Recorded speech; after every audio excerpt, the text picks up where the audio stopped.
10, 9, 8, 7, 6, 5, 4, 3, 2, 1.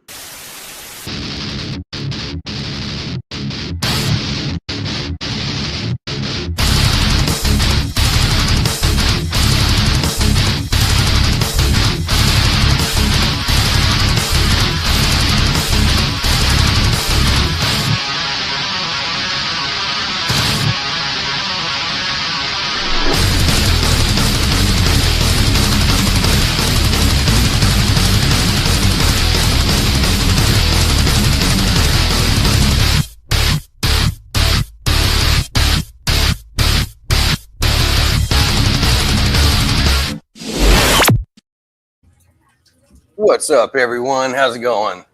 Sorry we're running behind a little bit. It was actually early, to be honest with you. I was all set, had everything ready to go, but still managed to be running late somehow. But that's all right. How's everyone doing, man? I hope you guys are doing well. We got episode 25, I think it is, 24.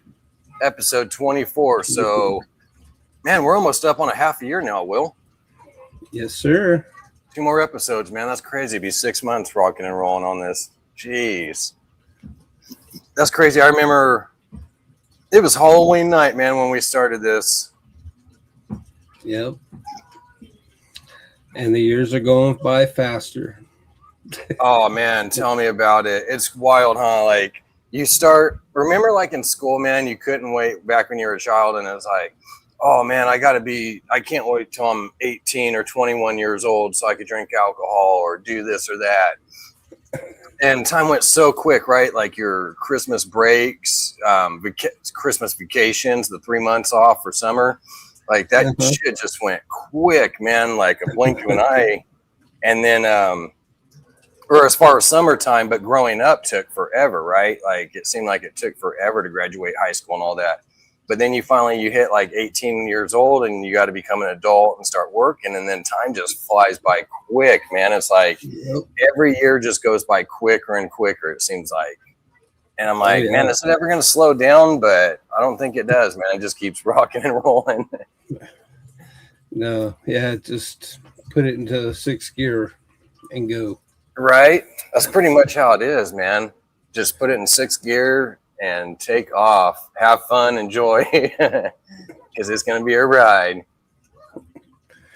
Got the old retic out with you, huh? Yeah, he was at the front of his tub, so that usually means, hey, come get me.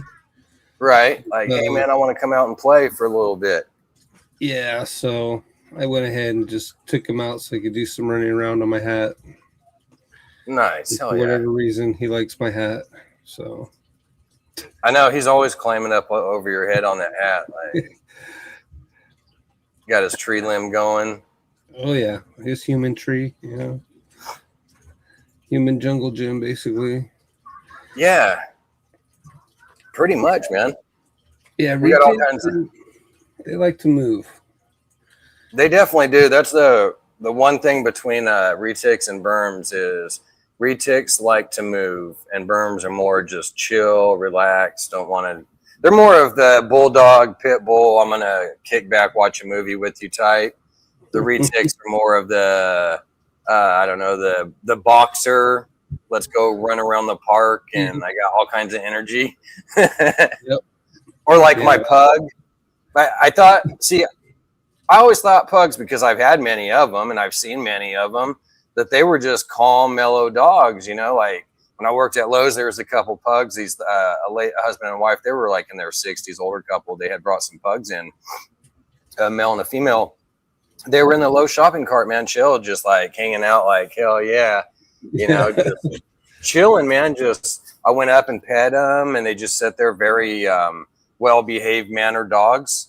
And then I got my crackhead pug back there that likes to just run around and just all kinds of shit, man. Like, she's something else. So wherever she came from, I don't know, they did something to that dog because she's not right in the head. Some Breaking Bad stuff. Yeah, she needs a therapist, man. I'm gonna have to get that damn dog a psychiatrist or some shit. Let's see who we got out here. We got Michael from Platinum Morphs, one of the sponsors. What's up, Michael? How you doing, brother? Hope all is well with you. You got a pretty awesome pickup the other day, man. So congrats on that. In fact, well, I think he got one in, but he's also got another one that he's getting. I won't say what it is, but he got something really cool. He hasn't told me about that one yet. And of course, we got Duval. What's up, Mike? How you doing, buddy? Another awesome guy right there. In fact, if you guys can give a buddy some help, man, a hand. His link's right up there at the top. He's going through some things with his vehicle and stuff. So he was just working. In fact, they got like $5,000 that they got to pay on to get their vehicle fixed and get him and his wife around and the kids to doctor's appointments. And he just got done. He's blind and can't see well, so he was actually just working as the Easter Bunny and everything to help put some money towards that and be able to get his car fixed. So again, if you guys can, please help him out. Even if it's just a few dollars, whatever you can would be appreciated. Also, Deeds Not Words campaign, they have some awesome stuff right now. They got the beanie, they got shirts, a couple different shirts too. From Jay from Green Line Morphs, you got also Chris from Batman Nation. He's got some shirts in there, so make sure you guys show some support for the first responders and the military. Vets and everything. It really helps these guys out. It'd really be appreciated. In fact, I got to get me some ordered in here pretty quick, actually. Here in the next week or two, I'm going to get one ordered in, so I'll be showing that off. And then, of course, we got Mitzi. What's up, Mitzi? How are you doing? I hope all is well with you. We got the hashtag Gene Wars.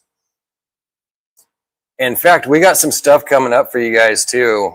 Some other things planned that we've had planned out for you guys, just haven't got a chance to get around to it yet because it is a lot of work.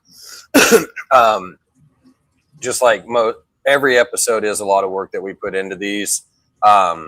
Just like, I don't think it was last week, we had the last week or the week before, Will had put some jeans up, and that took quite a long time to get all these going. And then I did some today, and that took a lot.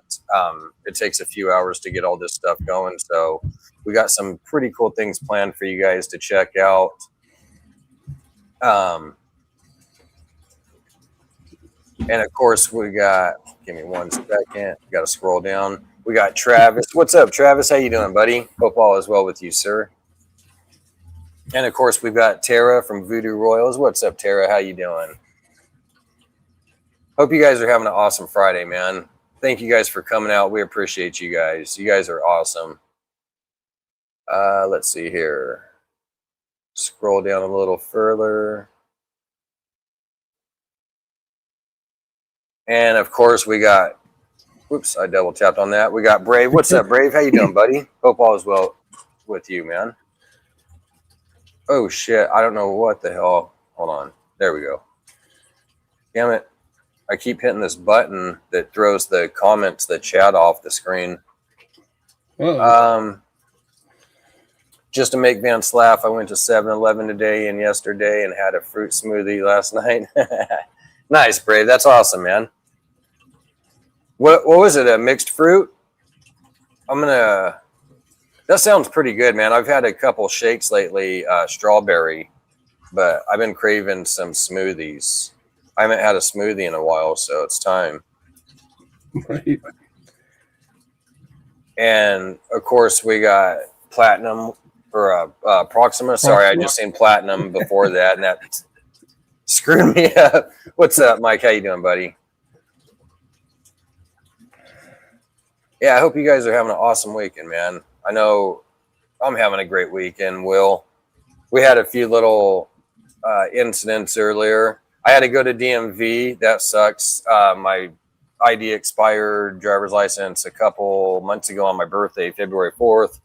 And here it is, April 10th, 2 months and 6 days later.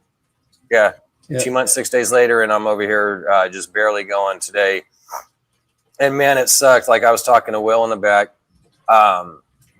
The day started out good. I went and I've been talking to you guys about a product that I'm working on for the reptile industry. And so I went out shopping. I've been doing a lot of that lately, going out getting some products that I need and everything. And so, Mitzi, what's up? How you doing? So I had to go get a bunch of products and over the past couple weeks. And today I went again. Excuse me. I had a doctor's appointment that I had to go to. After that, I went to go get some product, some supplies that I needed. And everything was good. I was like, okay, I got some stuff that I'm going to need. Still got a couple $1,000s more to spend, but I'm getting there. And then I had to go home and wait for another doctor to end up calling. And they were like 30 minutes late. And then after that, then I went to DMV to go get my ID. And I was out there it's a small little city. I don't know if I really even want to give you guys a number. Probably 30 to 50,000 people, I'm assuming, is the population. I think it's maybe 50,000. And so their DMV is really small. It's like in a little strip mall.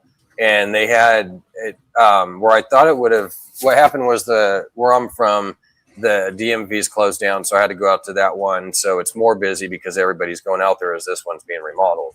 And I was out there for a few hours, but it took me probably about 45 minutes just to do the sign in and all that. Like it's different compared to where it used to be back in the day. Like it wasn't as hard, as difficult. And for some reason, it's completely difficult to do all this shit nowadays. So I double paid. I paid $40. I was telling Will, in fact, it said on there, do you want to? It said $40. And I said, okay, well, I really didn't want to pay this right now. I was going to pay once I get up to the teller, up front up there. And I didn't really have a choice that I seen. So I paid the 40. And then I tell the guy, he's like, oh, it's $40. And I go, oh, well, I already paid it. And he goes, when did you pay it? And I said, well, I just paid it like 5 minutes ago. And he goes, well, it takes 24 hours to show. You'll have to pay $40 to wait till Monday. And I was like, motherfucker, I just came all the way out here. I'm not waiting all this time. So I went ahead and shot him the damn money again. So, yeah. But after that, it's been a pretty decent day, man. I'm stoked to be over here with you guys hanging out. We're going to be showing off some reptiles here pretty shortly. I'm just trying to get through these comments. I'm a little behind. It's Fred's birthday too from FNA. So that's right. Happy birthday to him. Absolutely. I'm glad you reminded me. Yeah. Everyone tell Fred from FNA happy birthday, man. He's an awesome guy. Really nice guy. Good. A good person to have in the reptile community. Him and AJ both. Yep. Very kind people. In fact, we just had them on. If you guys didn't see, we had them on 2-3 weeks ago, maybe a month ago almost. Dude, time goes a little slower in my head than what I understand. John, how you doing, brother?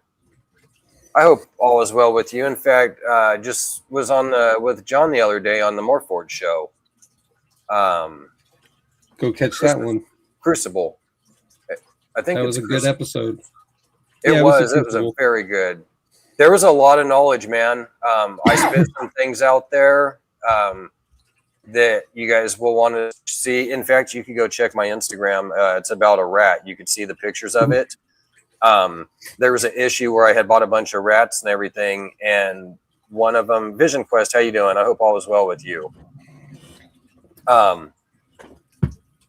There was some rats that I had bought to feed snakes, but I also was keeping some to hold back and breed to get some new bloodline in there. And there was a rat that it had like this, it looked like a lion mane. Like it had the like fur and everything on top of the neck. It was really cool looking. I was like, man, is this like, I was sitting here wondering, is this like some type of tumor or something? Or is it like some new designer rat that I don't know about? This thing looks like a lion. And usually you could tell like a tumor or something, right? Like you'll see a lump somewhere. You're like, oh, that looks weird. But this was like right on the center of the like back, like the neck. So it was like, I kind of thought something could be wrong, but wasn't really sure. And I was pouring water the other day because I have racks with tubs that I keep all my breeder rats in, but then I have a glass tank that I have grow outs that I put in, but kind of switched it over to kind of breeding in a sense. And so with the glass tank, I have to there's a water bowl in there. It's really a tall tank. So I have to have a water bowl and excuse me. I went to go pour the water in there. Well, David, what's up, buddy? How you doing? I hope all is well with you, sir. I was pouring the water in the bowl, and as I was pouring the water, the rat was over there by it, and she wouldn't move out of the way. So I was like, well, I'm going to pour it because you're not moving. And so I'm selling shirts to help out too. Oh, nice, Mike. That's awesome. Put your link up there if you can, Mike, or if somebody can do that for him. What is it? Is it Printify, Mike? Let us know. Yeah. But so I was pouring the water in there and it was going over the top of her and it ended up busting. And so I looked, and after a few minutes, there was this, it flapped over is how I ended up knowing. And there was this white pus coming out. So she had like some type of abscess. And it wasn't the pet shop's fault that I deal with. It's actually a breeder that goes to them that I would have thought would have done a little better job looking at stuff. Oh, nice. Yesterday. But anyways, yeah, it was just for information. Like if you guys want to see it or anything, it was very interesting, very gross though too. I will say that. So if you have a weak stomach or anything, don't go look at my picture that I just posted on Instagram yesterday. But if you do want to, yeah, especially if you're eating or just ate, please don't do that. It's not for the weak stomach. But I just did it as more of an educational thing and just a reminder of people just to keep an eye, on rats that you get and everything, whether it's for feeding or breeding.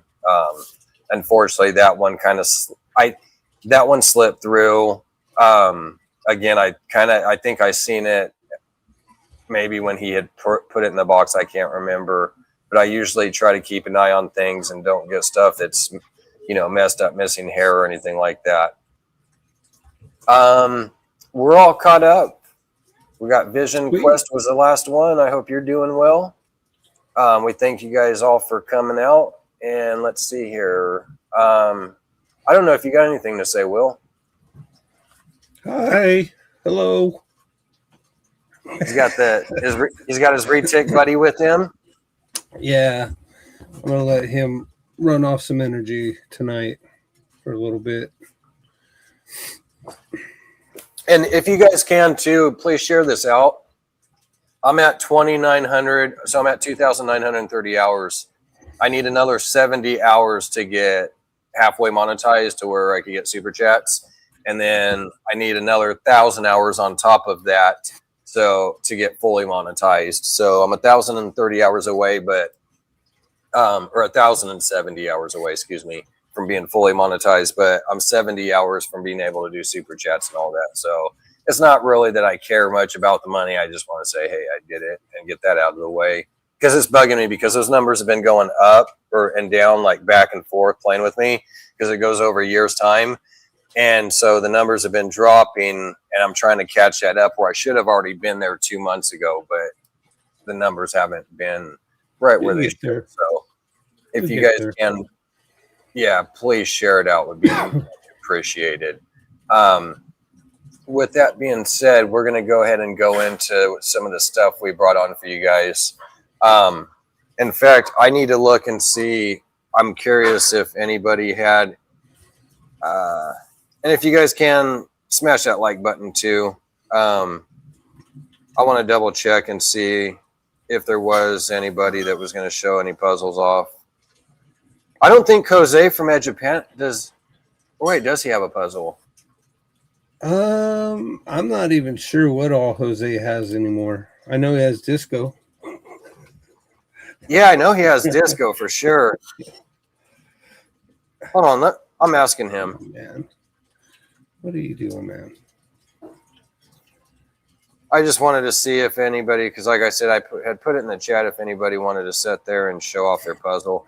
And that's the thing too. If any of you guys have puzzle and want to show it off, that's what we're showing tonight is puzzle. So you're more than welcome to bring up any puzzles that you guys have, whether it be I don't care even if honestly it's a het puzzle, because I'm very interested in seeing some het stuff. But if you have just whether it's a puzzle's cool or a puzzle combo would be really awesome. I have a het puzzle, or I have 2 het puzzles, but that's it. And we could check. Actually, I was thinking about that too, because I knew you had the hets and I wanted to check those out. Because I always think it's neat just to see the het influence of what that does. Whether it's just a het puzzle or it's a het puzzle pastel, or Orange Dream het puzzle. It's always kind of cool to see the influence in there too, and because there always is influence from stuff. And puzzle can have that influence, like paint has a really strong influence. Monsoon, Pied. Yeah, I got a het puzzle and I got a pastel het puzzle. What was it you said? I got just a regular het puzzle, and then I got a pastel puzzle. Okay. I heard the pastel puzzle, the first part. My wife was walking out, shutting the door. Okay, here we go. Whoa. Hold on 1 second. We'll get to that. Sorry, guys. And we got Dickie Foster. What's up, Dickie Foster? What up, Dickie? Hope all is well with you, sir. Definitely. It's Friday. Hey, Dickie, do you have any puzzles? We're showing off puzzles today, so anybody that has puzzle and wants to show it off would be awesome.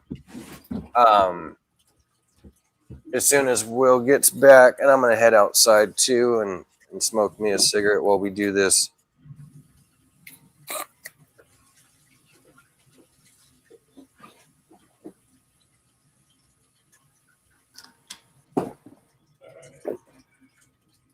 How was everyone's Easter? I know mine was, I just relaxed. I didn't do anything. I kicked back, ate, watched some TV, and we're going to. Yeah, Easter was actually my birthday. That's right, it was. So make sure you guys tell Will happy late Easter, or happy birthday, excuse me. Just say happy afterbirth. That's what I do to everybody. Yeah. Happy afterbirth, that works. Let's see. Okay, guys, so here we go. So we got a here's more that slipped in. Oh, and of course we got Shauna. What's up, Shauna? How are you doing? And of course we got Karina. How you doing, Karina? We hope you guys are doing well. Okay, guys, so happy belated birthday. Happy birthday. Got all the birthday wishes. All right. Okay, folks, so here is the puzzle. Just a single gene puzzle. You could see how, in fact, you know what? I did slip up on one thing. I'll let Will take care of this part if he can. Pull up exactly the description on the puzzle. I meant to get that up, and that was the one and only thing I forgot. I got all the pictures done, was ahead of time. Even though I didn't start on time, I was ahead of time with everything done. Let me see here. Next week, I'll be going on time, though, guys. I'm trying to start like right at 6:03. I don't like running late. Oh, you're good, man. You're good. Let's see. You want me to throw it up here right now? Yeah, let me go ahead and pull this down, and I'll let you throw yours up. Should have done that first, but I wasn't even thinking. Like I said, I had forgot all about that. Like I said, if you guys can, please share this out. I'm trying to get my hours up. I'm almost 70 hours from being partially monetized. I need another 1,070 to be fully monetized, but in 70 hours I'll be able to do super chat. So All right, so let's see. Go down to the appearance section here. The puzzle head. The puzzle ball python's head closely resembles the head of a normal ball python, but with a deeper tone of the colors. The body of the puzzle ball python has serrated alien head up their sides. The pigmentation is an earthy green yellow. The tail of the puzzle ball python usually ends with a thick stripe or beading of pattern like a normal ball python, but with the crazy patterning down the sides that is displayed through the rest of the animal. It was in 2003 is when it was first founded. oh, nice. So that's actually been 23 years already. Yeah, in a 1.1 pastel. So cool. You know, and I didn't even realize that. I thought puzzle has been around since like maybe 2010, 2013. I didn't realize that it was already that long that it had been out. Yeah. Yeah, my boy, it's just a hat puzzle, but you can kind of see, Okay, I sweet. guess, a little bit of the influence. Yeah, it's like that. The head influence, you could see kind of how puzzle does like it kind of gives that puzzle pattern shape. Like it wants to try to do that with the pattern. Yeah. Like puzzles, and it's weird because, you know, everything's different, even like a gene, right? Just say you were talking about a visual puzzle. One could look really good and one can look not as great. And the head influence can be, you know, obviously the same. It's like in some het puzzles, you can see the het influence, what it's really doing to that pattern. This is a pastel het puzzle. And with the pastel, you can really tell the het in it. Yeah. Because the pastel, pastel's nice. It has a crazy pattern itself. Yeah, you can kind of see how some of them look like puzzle pieces a little bit. Exactly. That pastel starts to give that crazy side pattern effect, and then, like you said, that het influence from that puzzle, that pastel's helping it. It's getting it to really show stronger in there.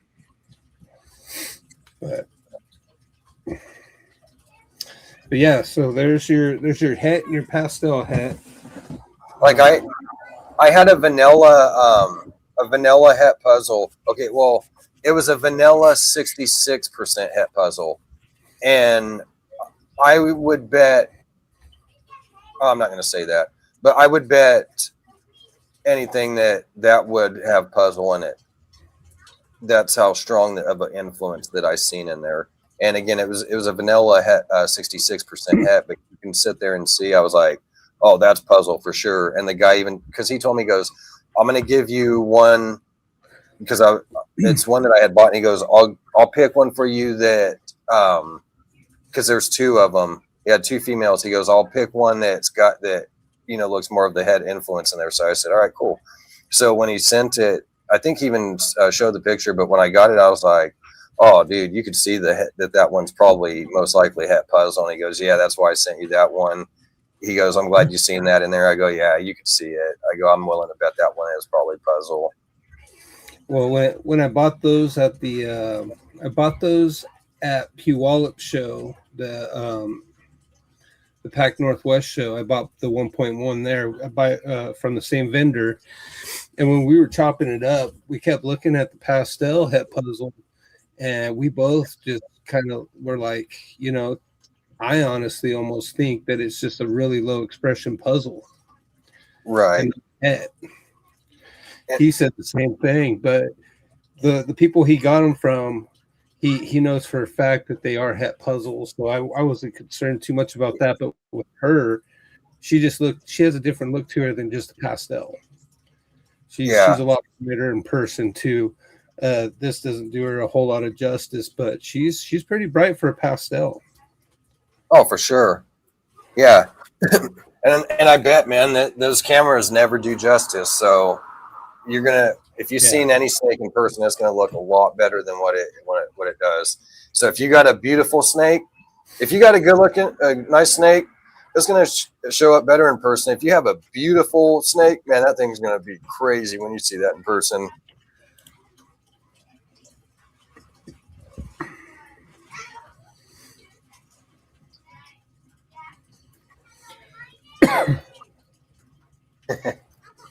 Thank you, Mincy. I appreciate it. I do. I don't know. I enjoy hanging out with you guys, so it's not so much. And you know what? You'd be surprised how many in Washington don't even say it right. It's not so much about the money. I don't really worry about that.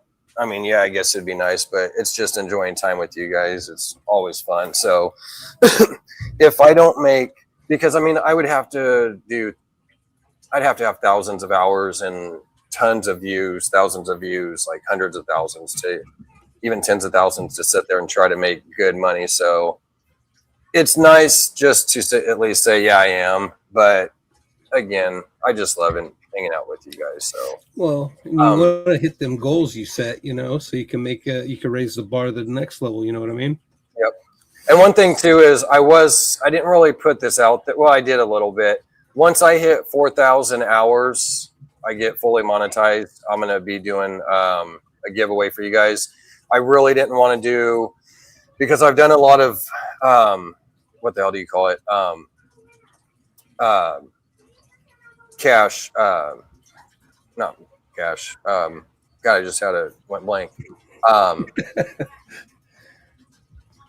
Credit, sorry. I've done a lot of credit already, and I really didn't want to do credit with you guys too much anymore as much. I wanted to do more like a snake where there was something that I had to give away.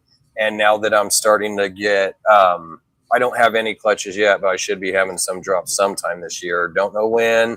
I've been breeding, been feeding. So I wanted to give something to you guys. But yeah, so when I hit the 4,000, I'm going to do that.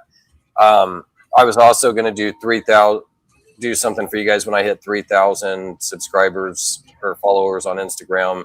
I'm at 2,950 right now, but I didn't really post that because, again, that was kind of, I was sitting at 2,900 for a while, and then finally I'm at 2,950 after 6 months. It's been playing back and forth, but I didn't want to really do credit. I wanted to give you guys like a snake. So what I might even do, if once I hit those numbers, if I don't have a clutch yet, I'll just let you guys, hey, this is when I'm going to do it, when I do have a clutch, and you guys can sit there and I can put your names in there and all that good stuff. So back to where we were though, with the puzzle. So Will showed you the head puzzle, so you got to see a pretty good look at the head influence on those. And then here we just have a single gene puzzle, which is really nice. Excuse me. You can see how it really does have a lot of that puzzle effect on the pattern. Has kind of that looping and then different puzzle effect that it's got. So that's pretty cool. We like that. In fact, I got a puzzle that I just got in a week or so ago. I was getting ready to feed him. I was going to show him off, but I'm going to probably wait till later after I'm going to try to show him off to you guys. So I'll feed him after that. Here's the same thing, just a different picture of the puzzle. As you can see, that's a really good description or a good image of it, because you could see why they call it puzzle. You see those on the back, on the lower half of it, you can see how it kind of looks like a puzzle piece. Oh, definitely. And then even like up towards like, wow, it's hard because I don't know if my finger is gonna. Oh, there it is. Like right where my finger's at. If you go over straight, you'll see right there in the center of its back, the center mid body. You've got a real good puzzle effect too into that. So like Will said, back there in that tail end, and then right there in that mid section is a real good shot of that puzzle. And that's why I did like that. I wanted to get, there was multiple in here that I was going to get that had 2, 3, 4 pictures that I wanted to do for you guys, but it's so much that I just kind of had to pick and choose on some of them. But this one I did get a couple for you, this being the last one of it in the single gene form. But I like that blushing too on the top of the head. It kind of splits right there. It's almost like a little heart or something. You know, it's like 3 spots right there too. And I'm kind of curious if, because it almost seems like mine are just being head. They have a little bit less. It's more of a faded, but it almost looks like those 3 dots. So I'm going to pay attention to all the examples and see if the head stamp actually is something that you can kind of look at. I would. That would be a good actually idea, like you said. Look at the all the key features in there, like that blushing that on that head stamp right there, and see if yours does have something like that or similar. I mean, even if it had a double or something, you know, it's like, okay, because obviously you got pastel in there, or the other one just being just a head. But that could be. And I love puzzle, man. What do you guys think? You guys like? What's your opinion on puzzle? I'm gonna come in here to some of the comments real quick. I missed some of you guys. Oh, G-Paw's in the house too. What's up, G-Paw? How you doing, sir? Oh. Or was that? Okay. I thought he was in there. I seen the G-Paw. It does mess you up when you got the doubles, the married couples, and I've done that a few times. Like with Nikki and Kurt too from Irresistibles. Oh yeah. That one would mess me up. I would be like, "Hey, Nikki," and I'm like, "Oh shoot, it's Kurt."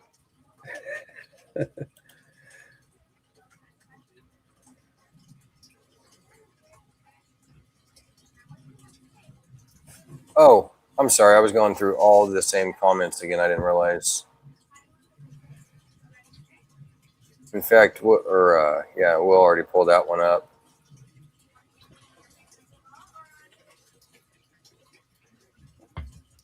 Yeah, I put the Speed Racer back to make it easier. Ooh, Sweet said I sent you to. Oh. Oh, shit. Hey, Dan, if you want to pop on here, you can. You're more than welcome to join. In fact, you know what? Here, I'm going to send you the link if you want to pop on. No worries if you can't.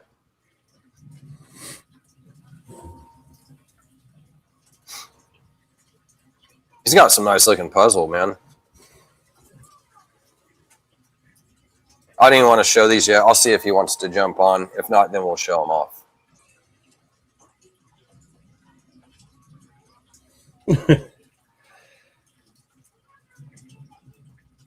Ooh. Ooh. I like that. An escapist. Yeah, you know, I haven't had a snake escape for a while. I'm gonna send this to you, Will. I'm gonna see if Okay.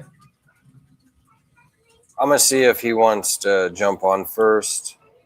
But I'm gonna send these to you.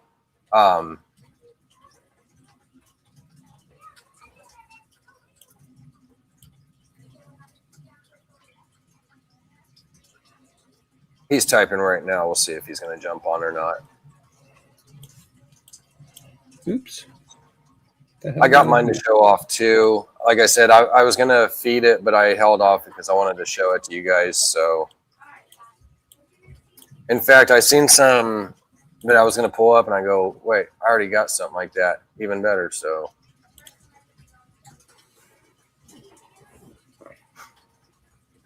in fact, I'm gonna grab some ice and water real quick. I'm gonna go ahead and take that down for a minute.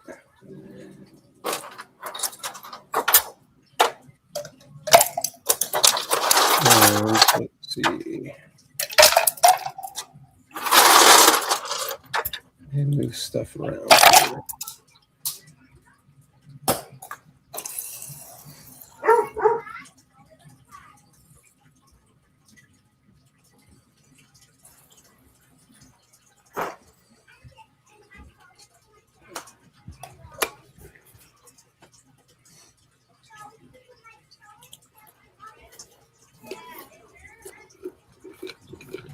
Did you send them to me, or you were waiting, right? Oh shoot! Let me.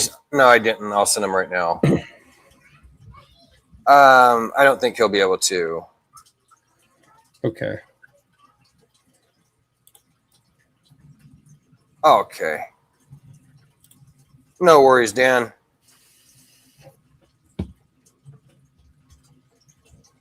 I'm gonna send these to you right now.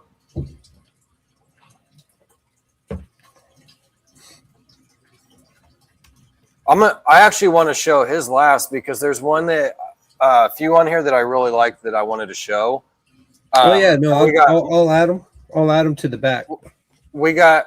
Well, that's perfect. I mean, when you add them right now, it's just gonna automatically. It'll be that way anyway. So yeah, it'll fit perfect in there. But what I was saying was though, there was a I wanted to show some off that were really nice kind of later. He's got one in there that's kind of similar to one like I got. And I want to add his in at the end after that. His looks really nice. In fact, I was going to say something and I can't because I'm working on something that he's got that I'm not there yet. I have to do a breeding or two to get there, like 2 breedings where he's already got a visual of it. It's pretty nice. Oh, let me send those to you. Sorry, I was messaging him.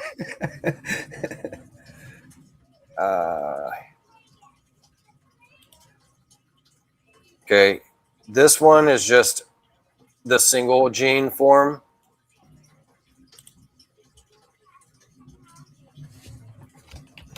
And then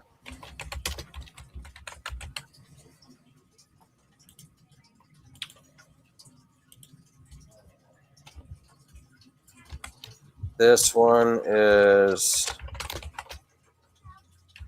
here. I'm gonna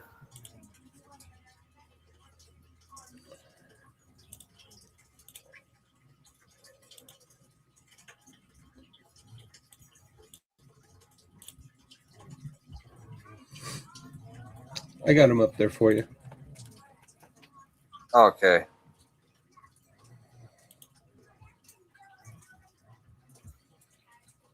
Okay, so we're gonna go back to the pictures. And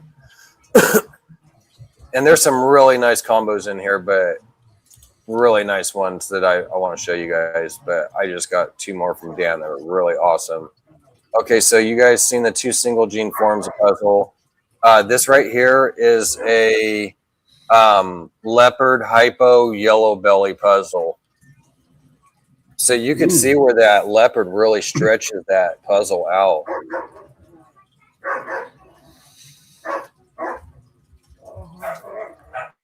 You can definitely see the hypo. Oh, for sure. Then you can see the yellow belly in there.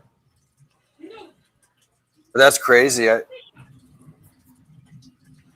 still has, like, you got your puzzle effect, but it stretched it out down that door. Yeah, the leopard. Yep. That's pretty wild. Leopard and puzzle. Yeah, that's not bad. I like that, actually. I do, too. When I seen that, I was like, I like that, man. That's pretty neat. Definitely gives you ideas on things, you know, like. Oh, for sure. Yeah, I got a few ideas.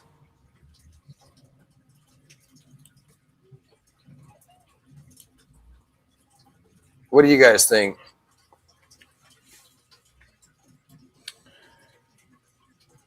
It's got a funky head stamp.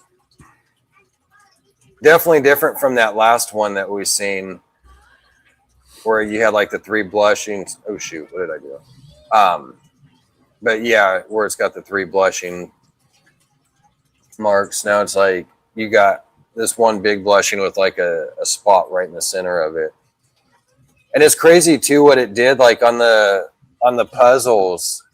Like, I mean, it depends, you know, of course, what combos and different stuff, but like in the puzzle, like you'll have kind of like this little spot where the eye stripe is, it'll just be this little spot like a teardrop or something kind of. And then on that one, it did more of an eye stripe, which I guess again goes back to that leopard, I'm assuming, where it stretched that out and kind of made it normal again to where it would have been different if it wasn't for that leopard being right there. That's pretty neat. And then for this one, okay, awesome. For this one is a super pastel DG puzzle. This is actually one I was going to kind of wait on a little bit later, but it's already up here. But you can definitely see the super pastel doing its job in there. And that DG looks really tough on that. Yeah, super pastel is going to give you that white out head. The DG just kind of helps clean everything up. It gives it a little bit more of the white too. Yeah, that DG did it. Well, DG is always going to do its job, right? That's one thing about DG, putting it in anything, man, any gene, any combo that really cleans it up and looks really nice. But with that puzzle, that DG does a nice job in there. And then having super pastel on top of that, I mean, just made that everything just go crazy wonky all over. It's like going north and south and east and west. You're going all directions on there. I like the little almost looks like he's flexing in the middle there. Where at? Kind of by that circular alien head, there's like a W looking one. Kind of looks like it's flexing. Oh, okay, yeah. That's pretty neat. And then it looks like a couple skulls in there too. Kind of around the neck area. Yeah, DG puzzle is fire. That thing's really nice. I like the blushing too. I mean, that super pastel does in there kind of really erases the top of that head and then through the dorsal. I'm gonna have to put some DG in my puzzle. This is a black pastel puzzle. Ooh, I like that too. That's really nice. This is one that I really wanted to show you guys too. When I seen that, I was like, man, look what that black pastel does to that puzzle. Wow, that one almost has the same little flexing in the back. Mm-hmm. And it's super dark. And then look how on the belly where it pulls up. You got that blushing in there. Yeah, but the color is just like what's really attracting me to that snake. Is just it really darkened it up. See, I don't have black pastel either. Oh, don't worry, I got you. I got that Barnhart black pastel on top of it. Oh yeah.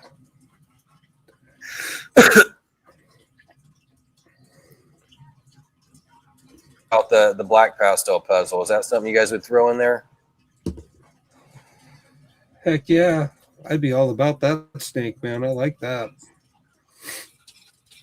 It reminds me of that old school graffiti, how they white out the bottom of it. Yeah, it does like that. I think that's why I like calico and shit like stuff. Yeah, that graffiti white out type.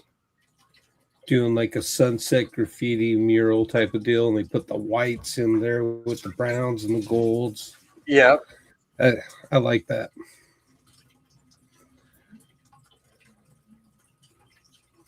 Ooh. Next we have a pastel leopard het red xanthic puzzle. Wow. So that's pretty wild right there. Look what the het So we seen leopard earlier, how it kind of stretches it out. But with that het red xanthic, that's pretty crazy, man. Yeah. Like it took over. It took over really good. And it looks almost kind of like the heart monitor right below, kind of by the belly midsection. Yeah, I was noticing that. And I seen the flaming on the sides. I'm like, is there not yellow belly in that? I mean, that shit is clean. It almost, in a way, it almost kind of looks like two skull eyes or something in the nose, or like maybe Yeah, a king's hat or something. It's pretty crazy. I like het red too, though. Het reds are cool. Yeah, I was never really big into them, but they're actually pretty cool. They're with some right combos, you can make some pretty cool shit. I'm hoping for a couple clutches of them. Here we have a pastel blackhead calico puzzle. So I like how that blackhead's looking in there. And like that calico's looking nice, but I guess I would have hoped for a little bit more in there too with that calico to pull up some more. If that pastel wasn't in there. Right. Blackhead calico puzzle, yeah. And that's the thing. There's a lot of pastel. As much as I love pastel, guys, I really do. I try to not have too much of it in my collection. Like I try to keep it at 25, 33%. And again, with the pictures, I try not to put too much, but unfortunately, a lot of stuff did have pastel. So I couldn't get away from that a whole lot. And I think with certain genes, there's just probably with a lot of stuff, but it seems like certain genes there is that pastel that you can't break away from. But I thought that was really cool, though. I really like that. Yeah, and with puzzle, a lot of people liked how the pastel puzzle looked. So, why not keep the pastel in there? And I totally agree. Yeah.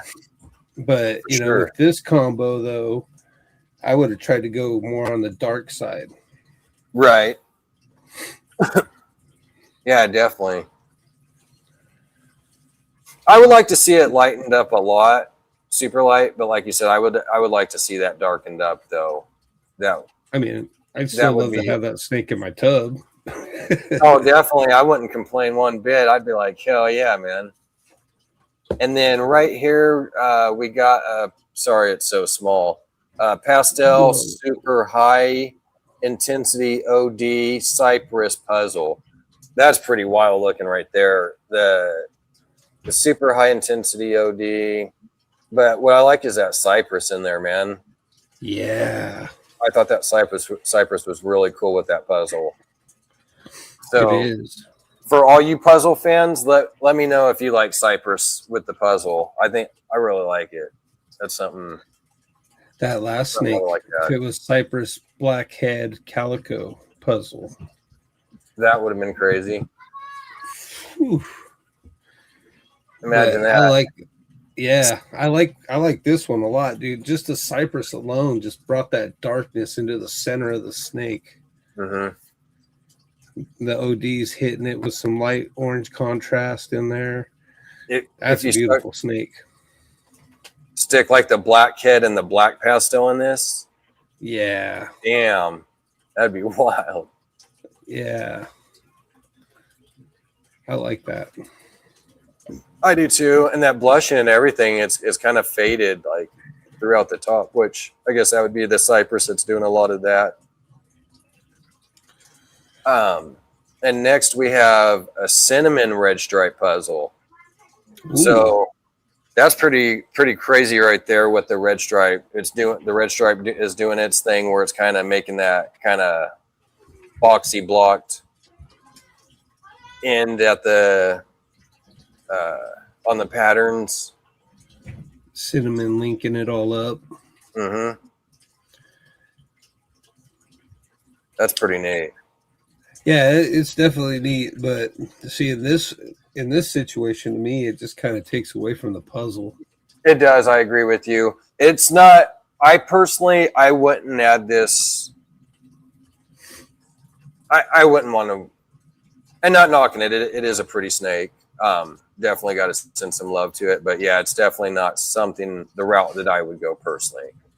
And I love red stripe. Oh yeah.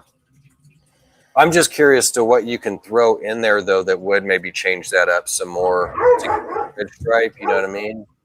I wonder if pastel might be the way to go, where you want pastel in that to get that maybe Make that it puzzle effect back. pewter red stripe or something. Yeah. I think that would be the way to go. I know I'll get torched for this, but honestly, with the cinnamon and the red stripe in there, I'd probably put Mojave in there. He's trying for Cypress puzzle this year. Nice, Dan. Oh yeah, That's cool. Awesome. Well, good luck with that, man. Hopefully you get some good odds with you.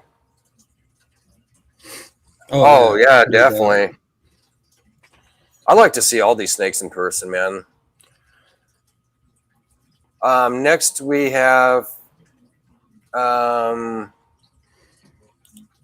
there, thank you. Next we have a pastel vanilla banana puzzle. I like that. I do too. When I seen that, I was like, that banana. I mean, hey, who doesn't like bananas, right? You can't go wrong with that. This is where pastel definitely needs to be in there. When you got the banana and then the vanilla on top of it, like that's the sugar coating. When you have banana pastel together, beautiful. Vanilla banana together, beautiful. But yeah, you get the pastel vanilla banana. That's a beautiful snake. All three of those are like, that's like salt, pepper, and like seasoned salt, or some pappies or something, thrown in there. But yeah, I thought that was really cool. I like the sides on there. I like what it did. Yeah, and I really dig how you can tell every single one of those genes is in there by the colors. Mm-hmm.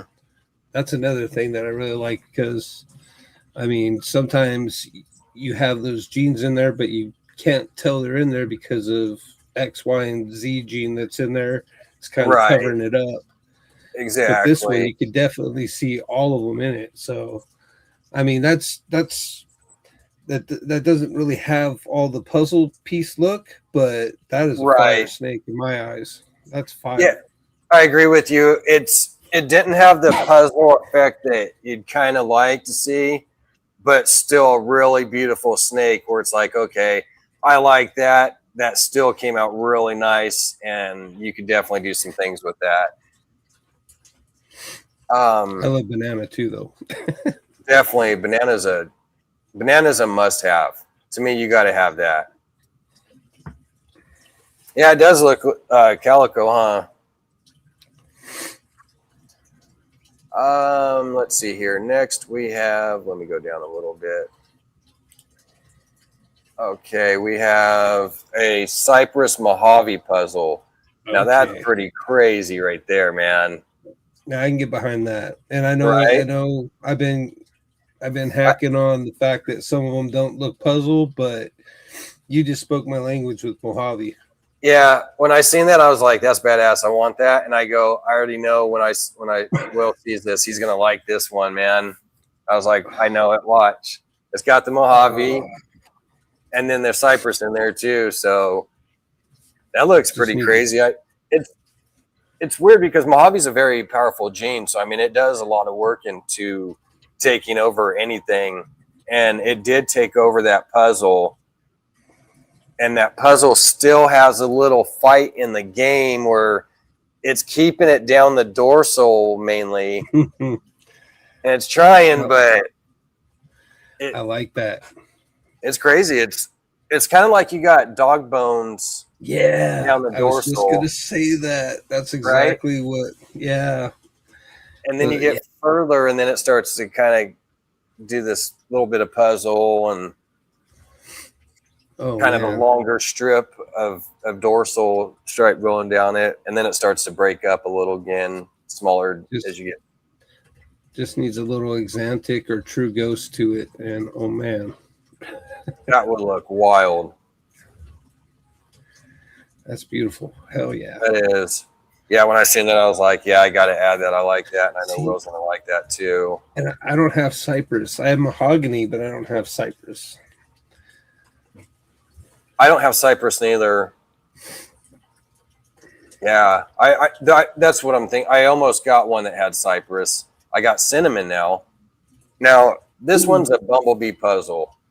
So I thought that was pretty wild, man, how that took and just made the 3 stripes basically. Yeah, like 3 stripes go down.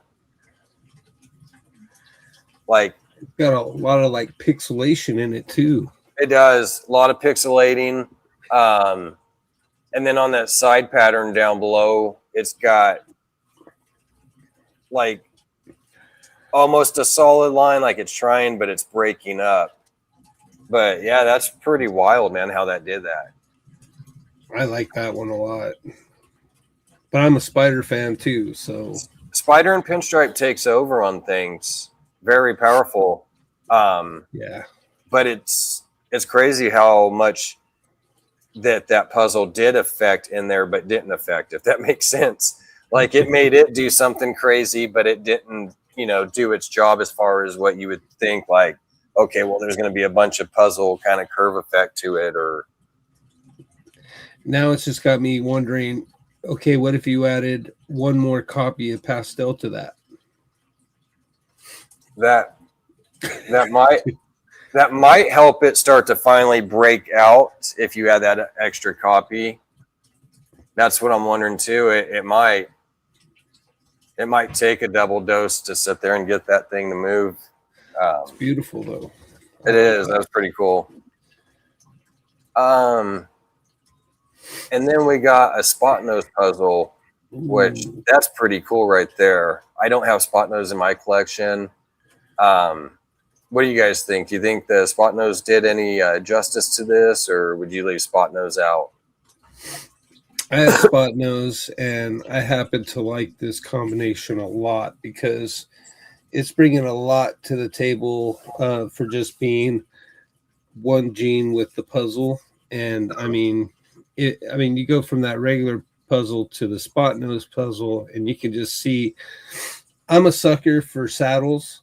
And as you can tell, there's tons of saddles on this snake. So to me, it's something that I would really dig and I would be all about making. And not even having to throw Inchi in there, right? Like, that's already just that spot nose puzzle gives you those saddles like that. I like that. When I seen that, I was like, that's pretty cool.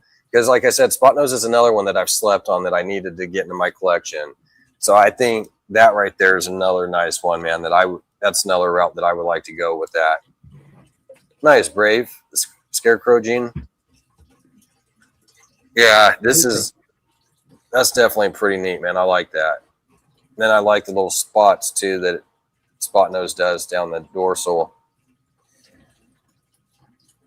And it's crazy, that black, how it goes down the bottom by that tail down there towards the belly. It's like kind of the heartbeat monitor in a way, like, but a little earthquake vibe. Yeah, that's pretty cool. I like that. I definitely need to get spot nose in there. Yeah. Michael, I could probably agree for the most part. I like spot nose and everything too. I haven't seen one that looks bad yet, anyways. No, I've always liked spot nose. I think the only thing that kind of shied me away is because don't they have a little wobble or something sometimes, like the spider? Yeah, they're part of the spider complex. Yeah, there's quite a few that are, but I mean, it's a nice. Spider is too. I mean, Spider is one of my favorites. I mean, that's up there with Calico and all that, and Scrambler. I love those genes. So, I really need to get spot nose. I've slept on it, and there was a few times that there was stuff that I wanted to get that did have it in there. It just didn't work out, to where I ended up getting that snake. But okay, and then I think that spot nose is really cool, man. That's awesome. So we got a pastel leopard Mojave bongo puzzle. Check that out. That is wild, man.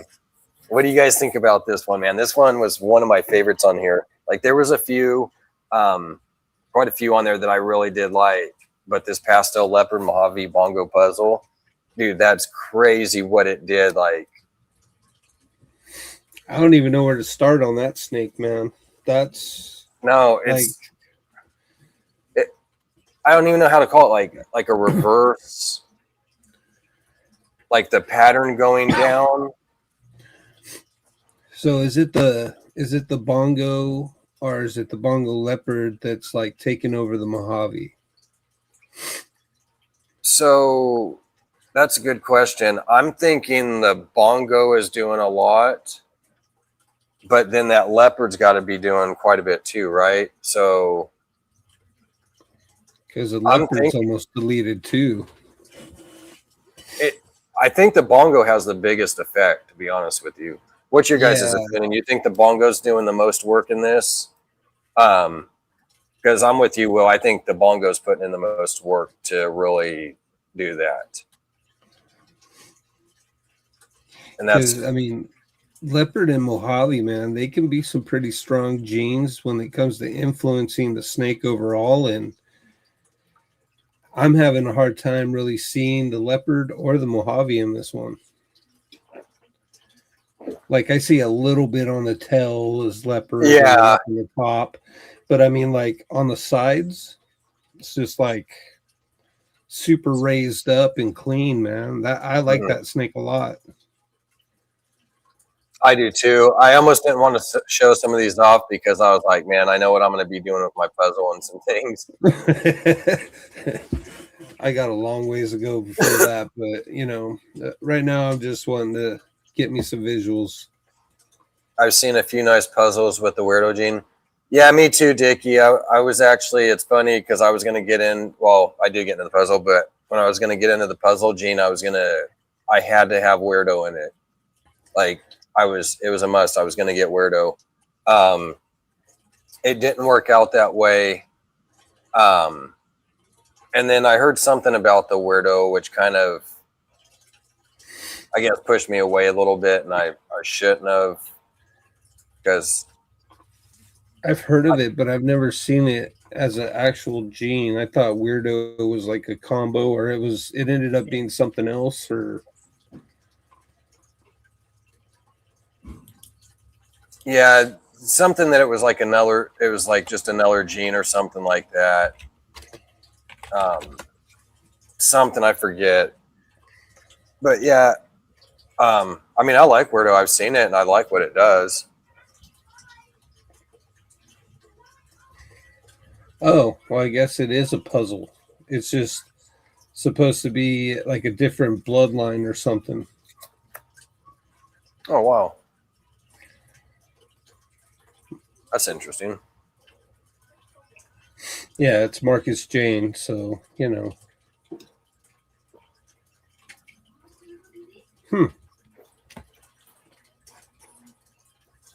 Let's see here. What do we got next?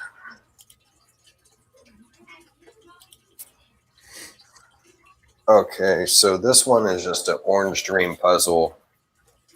Sorry, it's not the best picture, but it's decent. So that's an orange dream puzzle. You can see what, obviously it's got the orange, obviously puzzle, and then the orange dream in there. You can see the orange on the sides and the orange dream pattern coming down. another one that I like. Nothing too crazy, but it's neat. No, I mean it gives it enough to where it changes it up, but you can still tell that you got puzzle in there. Mm-hmm. Yeah, I gave it a little touch to the puzzle, but nothing crazy.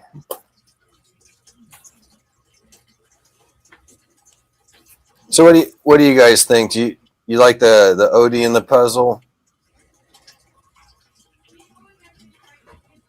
I definitely like it. Of course, add some more stuff into it too, right? Oh, for sure, but some yellow belly maybe in there. Yeah, Orange Dream. You got to do Yellow Belly pastel, my opinion. Mm-hmm. Very true. Let's see here. Okay, this one is a pastel VPI exanthic puzzle. So that's pretty cool right there. Again, you got pastel that's going to do its crazy pattern to it, as you guys seen in puzzle, but now you got the xanthic version. My favorite one so far tonight. I knew you'd like that one too. It's my favorite one. Those two that I seen, the Mojave and that, I was like, I know Will's going to like these ones. Oh, hell yeah. That's got my name all over it. Yeah, I think it's pretty cool, man.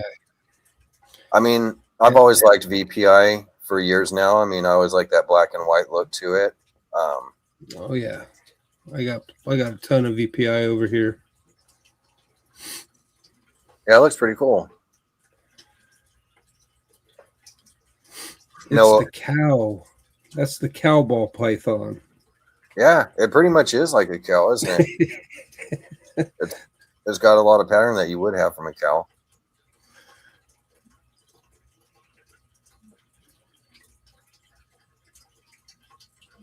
Michael says, I like OD. Yeah, definitely got to put some OD in there. I'll be showing off my puzzle if I could pull him out here in a bit. Well, it's hopefully he'll be all right. It's giving me ideas for when I get the visuals going. Yeah, see what you're working with now. Hopefully at the end of this year, I'll have her up to size where I want her, and I'm going for it. I agree, Will, from Platinum. Yeah. Let's see here. We got next. Oh, I think I have to send you a few too that he sent me. This one, sorry guys. Can't. Pastel banana high OD. I think it's a banana. Yeah, it's pastel and high OD. Yeah. Oh no, sorry, Hidden Gene Woma. That's right. So this one's got the Hidden Gene Woma in it.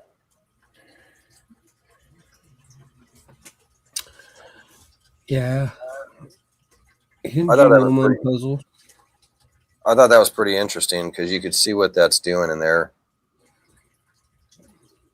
It still has your puzzle effect. Oh yeah, you got the banana. I'm not big on it. Like I'm not big on Hidden Gene Woma, but that was actually pretty cool when I seen that. I was like, man, that's actually nice.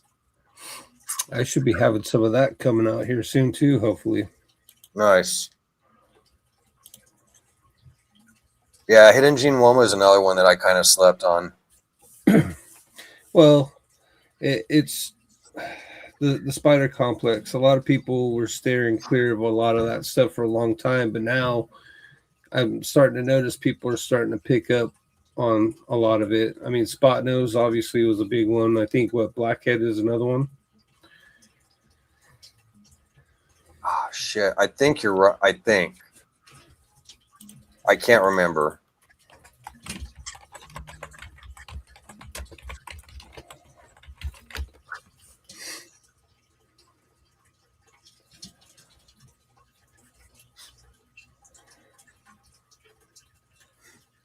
Or maybe because I know you got Spider, Champagne, Woma, Hidden Gene Woma, Spot Nose, Cypress apparently is too. Yeah, Cypress, that's right. Okay, I was thinking Blackhead was, but I think that's just the duck billing thing. That's the 8-ball complex, huh? That's 8-ball complex. I think that you got to worry about the kinking with the Blackhead when you go into the Super Blackhead, if I remember correct. Because I got some Blackhead. I haven't got to breed any yet, so I haven't had to deal with that. But yeah, I think that with the Super Blackhead, you could get kinking. I think.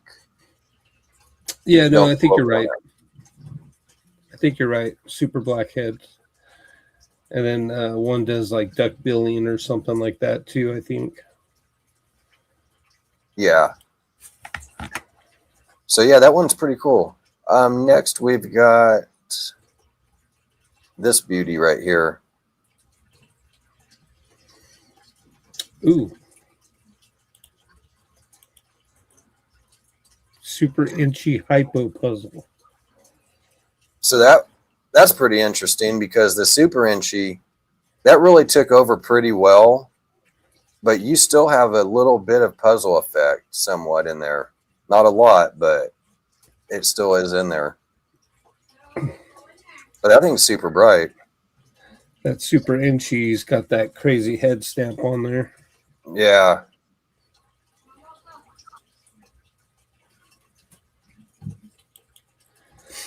I get down with that. It's hypo. Mm-hmm. That's what I like. The hypo looks good in anything, but that hypo puzzle that goes good. What do you guys think? Inchy and puzzle or no?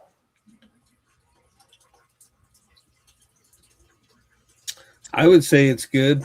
I mean, I actually enjoy the colors that it brings to it. That's what I like. I like what Inchy does. It's like it really gets that orange in there. It's like it brightens it up a lot. But I've noticed that you can make or break your snake. Ew, that rhymed. With the super inchy in it. Right. You know, some look really good with super inchy, some look better with just one copy, but super inchy, man, when it hits hard. And that snake is badass. Yeah. I have Inchy and I do like Inchy, but I mean, there is some combos that I will have it in and then some I won't.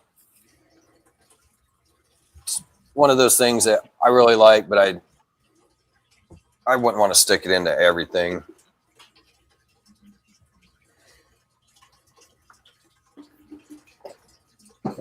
Not like my scrambler, you know? Yeah. Yeah.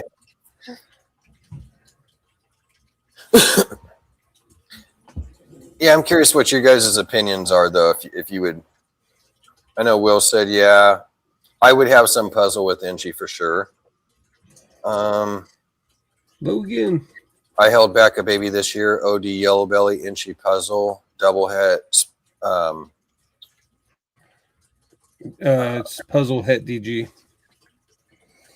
Het puzzle het DG. Oh yeah. Okay, yeah, you're right. My brain's not working. I should have caught that. That's badass. I want to check that out. Okay. Yeah. Gotcha. Logan, what's up, buddy? How you doing?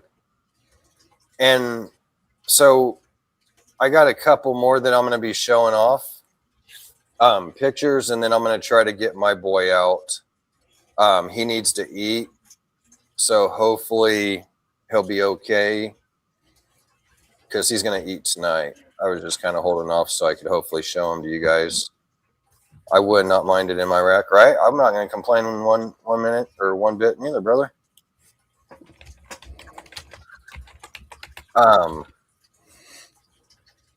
Yeah, again, if anybody's popped in and you guys have any puzzles you want to show off, man, you're more than welcome to. We got a couple that I'm going to show off. I got from Dan. Well, they're his. He sent me the pictures, and in fact, I got to send Will a couple more. Oh, all right, yeah, go for it. I forgot to do that. In fact, I'll have to send those here in a minute. I got my phone in there. Let's see here. Okay, this one is just we're gonna go back to a single gene. Real quick, this one is from Dan. Let me pull this off. Hold on 1 second.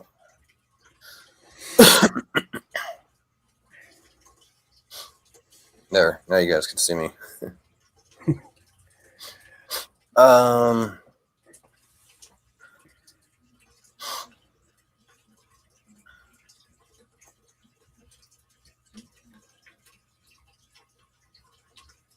Okay. So right here we have a single gene, and this is from Dan. So just a single gene form. That's a nice puzzle, man. And that And that's the thing too. I mean, that goes with anything, right? Like when you get just a single gene form of it, you want a nice example of that gene. And that right there, that single gene form of that puzzle is a very nice example.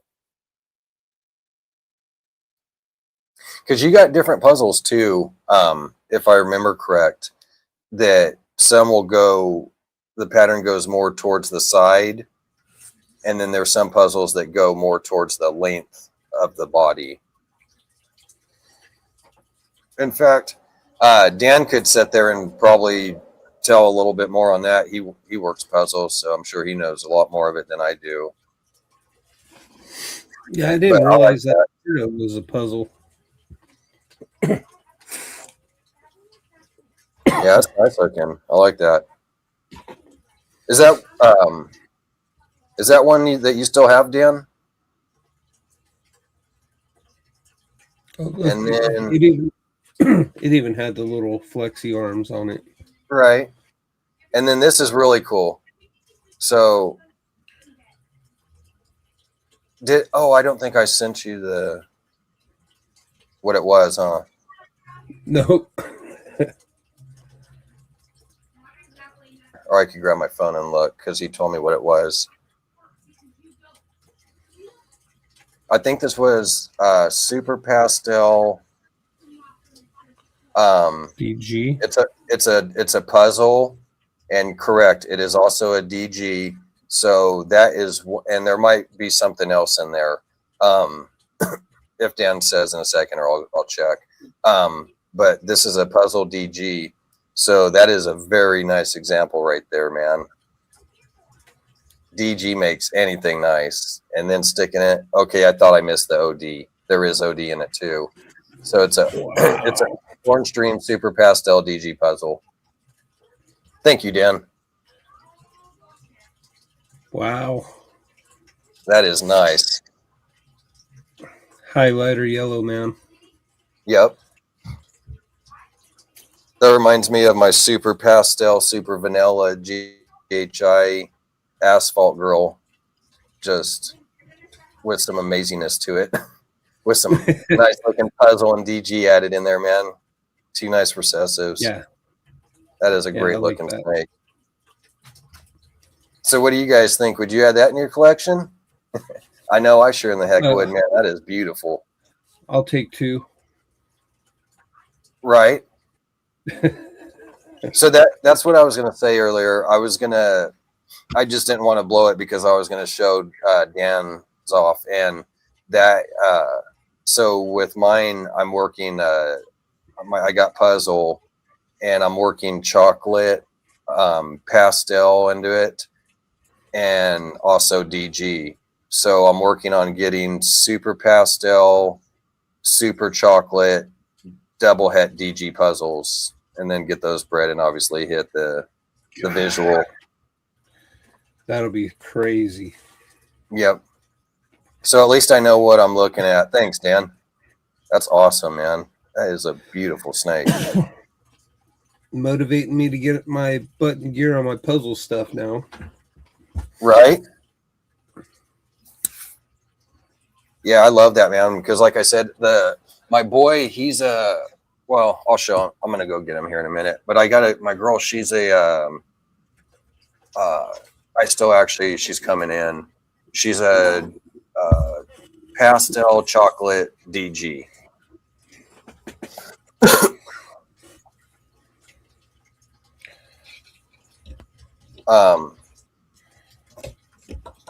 He said, and that boy is a beast of a breeder for me. Nice.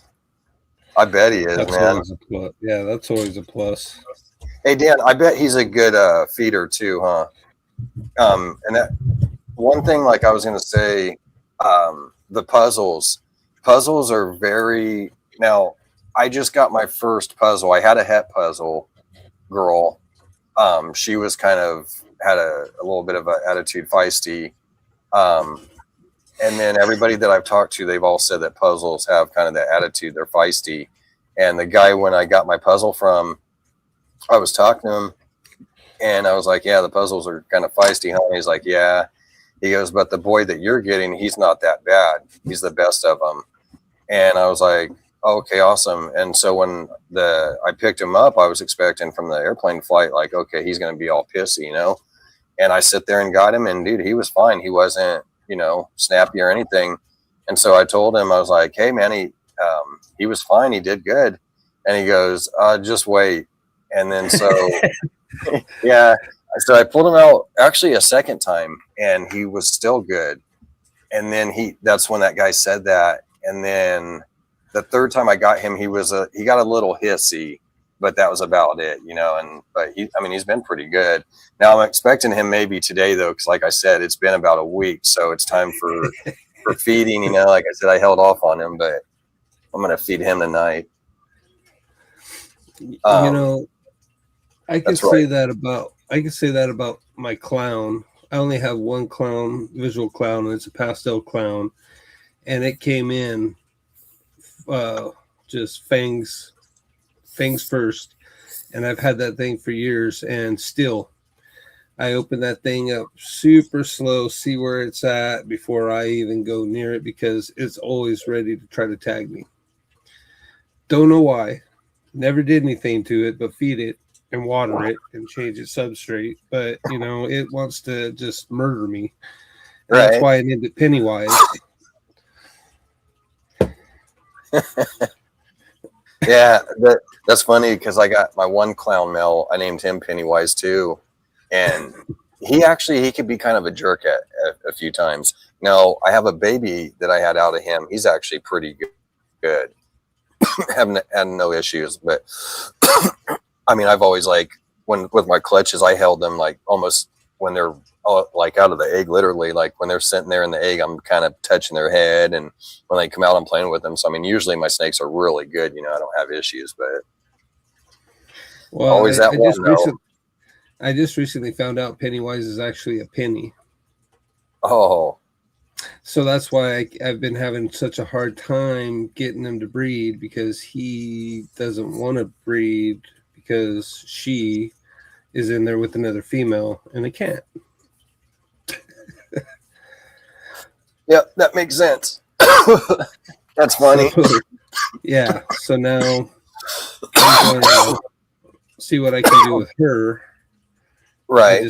I haven't figured a project out yet, because kind of ruined what I had planned, but that's okay. No big deal. I have lots of het clown stuff in my racks. I could just figure something out.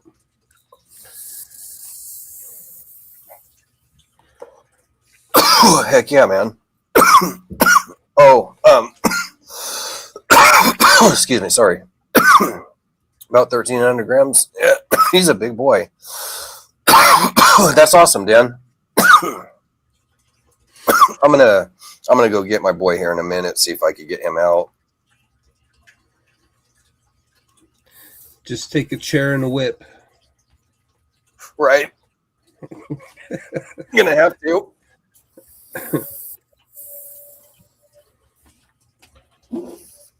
Catch him in a Pokeball first. Right.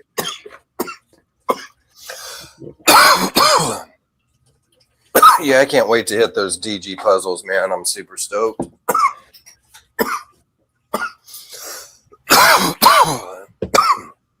Okay, let me go see if I can get this girl. Or boy, excuse me, sorry. All right, well, while you do that, I'm going to hit some ads. Okay. Operation Deeds, Not Words 2 is dedicated to empowering and uplifting disabled veterans and first responders through unwavering support, meaningful resources, and real opportunities that honor their service and sacrifice. Our mission is to build a thriving, impactful organization driven by the shared vision, commitment, and accountability of our team, because when we work together, there is no ceiling on what we can accomplish. We are equally committed to the growth of our team members, actively encouraging them to expand their voices, followings, and businesses as essential pillars of our mission. Being part of Operation Deeds, Not Words reflects great credit upon our members, uniting communities in the Fat Man Nation, Green Line Morphs under a shared purpose rooted in service, resilience, and action-driven impact. Deeds, not words.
Introducing the Python Portal, a ball python breeder who works on snow and true ghost combos as well as the tiger gene. We also offer many unique custom 3D printed accessories, as well as custom merch, so don't forget to stop by and check us out.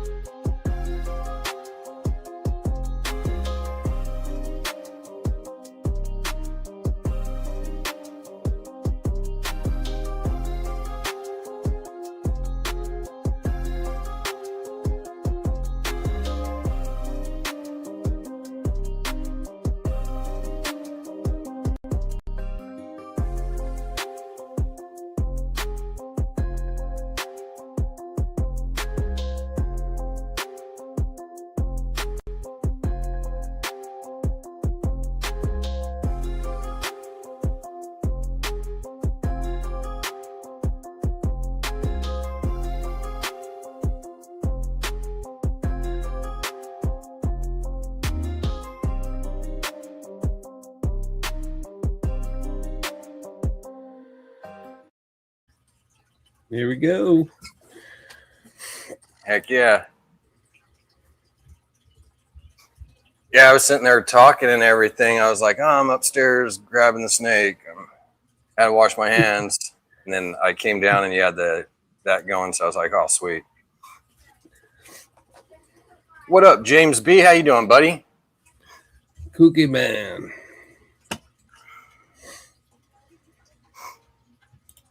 All right, here's this little guy.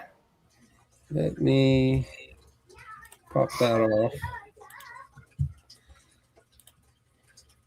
He's got to eat, so I'm going to feed him tonight. Let me get him off my finger. But yeah, this is a pastel chocolate puzzle. I was like, this looks like a really nice example of puzzle. Oh, yeah, for sure. And then got the pastel in there and the chocolate. I love this guy. I love the side on him. It's crazy what the puzzle does on the sides, on the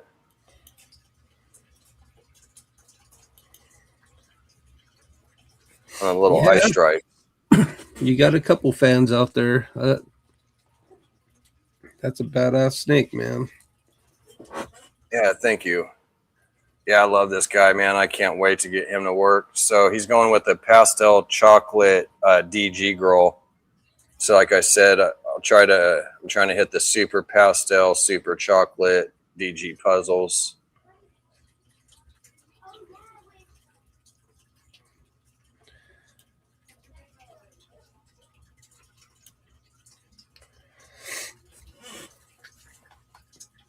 Yeah, I'd say chocolate is definitely a good one to mix in with the puzzle, man. That's definitely. I wish my lighting was better too.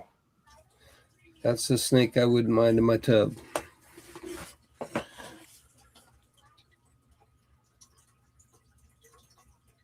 Yeah, I can't wait, man, to hit DG puzzle. Oh, have some cool stuff like Dan. You're right. I don't know, man. That to me, I mean, it looks good that way, but I could only imagine once you hit your all gener, man. Whew. Right. Smoke show. This tail's cool too. Yeah, puzzle's one that I've always wanted to get into, but it was just so expensive to get into it, and now it seems like it's starting to normalize out, which is sweet, but I'm still going to go the long route and do my het thing and right like to get my visuals. But beautiful snake, man. Yeah, thank you. Yeah, I mean, you might as well. You already got the hets for it, so why not? Yeah. I'll just take my visuals to some of my other stuff, you know, depending on if it's male or female, but as long as I hit one or two visuals, I'll be happy. Yeah, and like right now, all you're doing is you're just trying to get a visual out of it, like so at least you could get that visual and not have to spend that price. Where I'm doing the double het, so it'd be smarter to have the visual here and a visual there. So when I do breed them, it's like, okay, you'll have those better odds. And Yeah. because that's already going to put me, like 4 years out, basically. Or close. I mean, even if you say 3.5 years, right? Because I'm still a year and a half from that female even being the size, and then a couple more years in there. So, I mean, yeah, that's like 4 years, basically, from being. So, yeah, I've got to sit there and try to get what I can. But that'll be awesome, man, once you hit that visual, because what you could even do is you can hit the visual. So once you hit a visual, then you could take other snakes with recessives or codoms and put with those ones. So that's always the cool thing. Oh, yeah. And I have appreciate it. Yeah. In fact, let me see. I'm going to try to. Where's that picture? I'm going to show you the DG girl.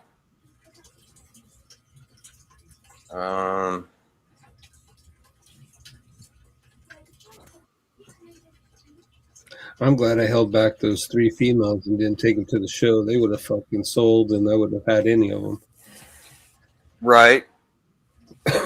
Oh. No, good thing you did, man. You did pretty good over there. Yep. So I missed one thing. That's the thing. I always forget shit. So many stuff. So it's pastel chocolate desert ghost, 50% het pied.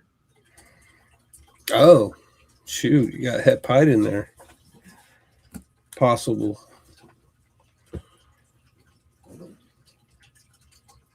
Oh, here, let me blow that up. So and that's the female? Yeah. Pastel chocolate DG. God, that's beautiful. Let me see if there's another. Yeah, I think there's another shot. You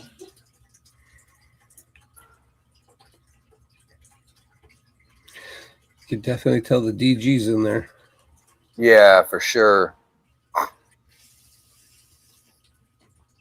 I like how dark it is. Yep. Even if there's not, if it's just chocolate DG, I'll be fine with that. Yeah. I'm a sucker for dark and saddles, man. I like both. Oh, for sure. Yeah, I like to do. My projects are light. Right. No, I like to do both. Like I like to have stuff that's super light, contrast and colors. And then I like to have, things that are super dark and, contrast and colors. Like get it as dark as you can.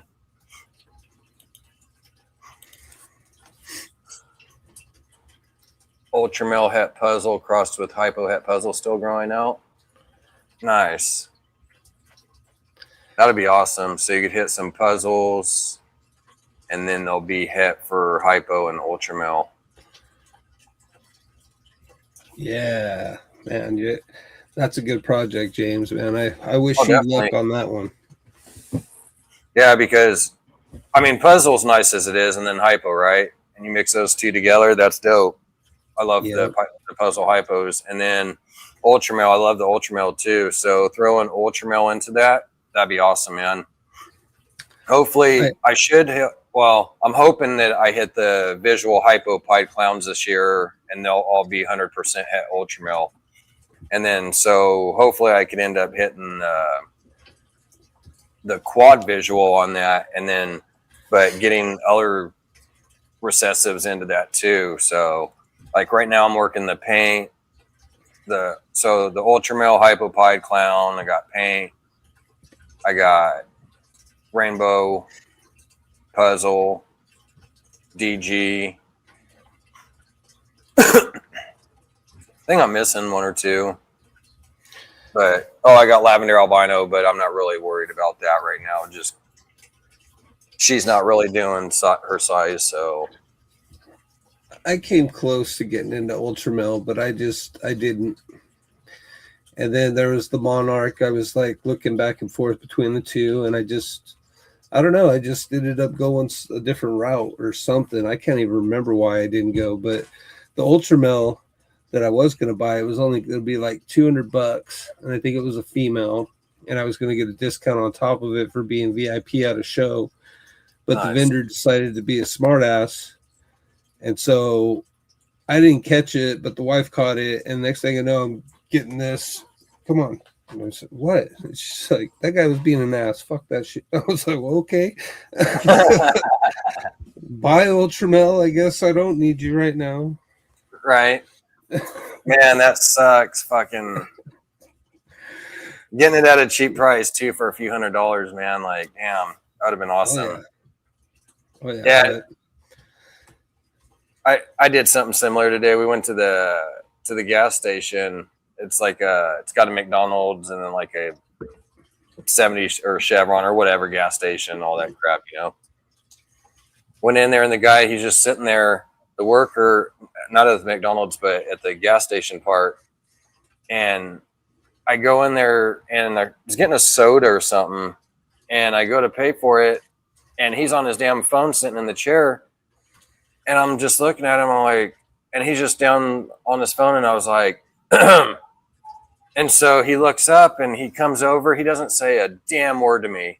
Not how's it going, find anything or everything you're looking for.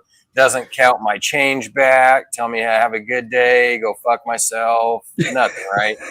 So I'm like, yeah. I'm like, dude, what a lame. And then here comes my wife, and he's like, hey, how's it going? Well, I started laughing. I was like, this fucking guy, like, are you serious, man? I was like, you don't even do shit sitting on your ass on the damn phone. All of a sudden you want to start talking, you know? Like, this guy's an idiot, man. I just want to smack this dude right now. I don't get it, man. How are you going to sit there, you know? Like, and I'm still standing there. It's not like we're not together. Like, and that was the thing, though. I was going to buy they had this badass, I already have a lot of them, like a black one, but it was a blue lanyard keychain deal. And so I was like, well, I was going to get that blue one, but after he did that, I was like, I'm not even going to buy it, dude. Fucking, like, I'll just come back another time or order one, you know, I'll look it up off Amazon or whatever. Like, I'm not going to sit here and waste my time. Like, and it sucks because a lot of the workers are pretty good there, you know, they're great, but this new guy, you know, I go there maybe every couple months or something, but yeah, he's kind of newer or something. It's like, man, this guy doesn't do shit. He's lazy. Well, to me, that's all the signs of somebody that thinks this job's beneath me. You know, I'm just here to get my paycheck and go home. I'm not going to try to put any kind of effort into it. Those are the guys I like to fire at work. Oh, for sure, man. Tell me about it. We used to have this one guy. This guy, man, like, so me and my coworker, like, we would bust ass, man. We would sit there, you know, as a lot of us all do. We would sit there and bust ass. Well, this guy, man, and I'm not trying to brag on the dude. And it was actually funny because I was trying to bring this up. I don't know if I did fully, but like when you showed that picture of your ID the other day, there was I don't know if I had said it, but there was a guy that we had worked with. And this is the guy I'm talking about. He showed us a picture, like he had a beard and everything growing out. Like he was kind of a short dude, like 5'6", 5'7", like 180 pounds. And he was just like not a great coworker, but he would sit there and he had this picture like on his ID. He looked like Osama or something, man. He looked like a terrorist, like the way his beard was all growing out, and he was Mexican. Yep. But in his picture, he actually looked like he was Hindu. You know, he didn't look like a Mexican guy. And so it was weird to see his picture where he looked completely different. But he would sit there, man, and he would stand there for 30 minutes with just holding this broom and not doing nothing. And me and my coworker, like, we'd be sitting there working and just looking at him for a half hour, like, this place is super strict. I don't know how this guy can get away with not, you know what I mean? For 30 minutes, just standing there talking in the same spot, not like pushing the broom, not even really looking around much to see, you know, if he's being looked at. It's just like, man, I don't understand people. Like, this guy should have been fired a long time ago. If I had it my way and I was a manager or something, I would have got rid of him. But like, that's the thing, man. When I worked at Lowe's or any job, I mean, I busted my ass, you know. It's like, I always just thought, even though it's Lowe's, it's not Vance's place, I always just kind of thought of it that way. Like, you know, you just think of it as Vance's Lowe's, you know, like you just put your, you know, like think of it, if it was your place, how would you want to do things? So I just thought of it that way. And that way, I like when I'm stalking or I'm doing things, it puts me in a better mood, even though I'm not getting more pay or anything. You know, it just makes your time go better instead of being ruined. So, and that's the thing, like, I worked hard for companies. So, I mean, I would expect anybody that works for me, I want them to bust their ass too, you know, and get things done. I don't expect you to break your back or do nothing that I wouldn't do, but I do expect you to show up on time and get your job done complete. And, you know, that's all I really ask. Yeah. Yeah, it's hard to get people to really work nowadays, man. I see all these people that got different stores.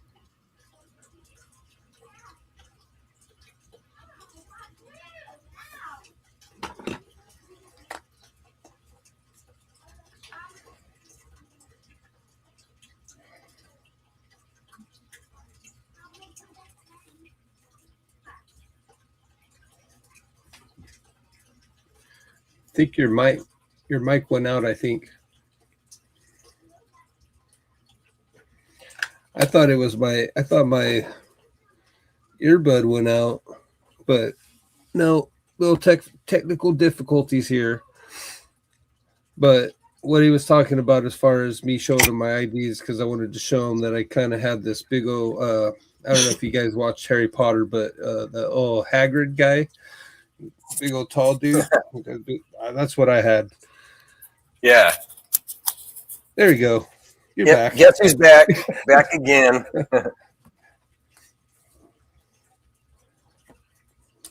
Yeah, I'm back finally, Dan. We didn't catch what you were talking about either. Yeah, but no, it was just, you know, it just baffles me how people are lazy and don't want to do things, man. You know, when I work, man, I just bust my butt. So I would just hope that people, you know, put some effort into it. That's all. They're everywhere, man. Oh, it is. It's sad. We all got those people in our workforce. Absolutely. That's why, man, it would be hard. Like when I get things going here shortly, if this all takes off well and everything, and I got to hire people, like I'm really trying to sit there and look at who I hire. And it's going to be hard, man, because how do I go about looking at people? Like I'm going to hit up my brother and see if he wants to sit here and work for me and everything. But whether he does or doesn't, I still may need another person, possibly even a couple more eventually. And it's like, so if he doesn't, you know, or even if he doesn't, I need others. Who am I going to sit here and go to next and be like, hey, like it'd be cool if me and you were like close by and stuff, you know, or even if it was an hour apart or something, like, okay, well, it's within reason or something, you know, like. Yeah, because for your project, you're going to have special requirements that people are going to have to be able to meet and shit. Yeah. And so, yeah, you're talking. Yeah, man. Yeah, no, I'd definitely be down to help with that too. But yeah.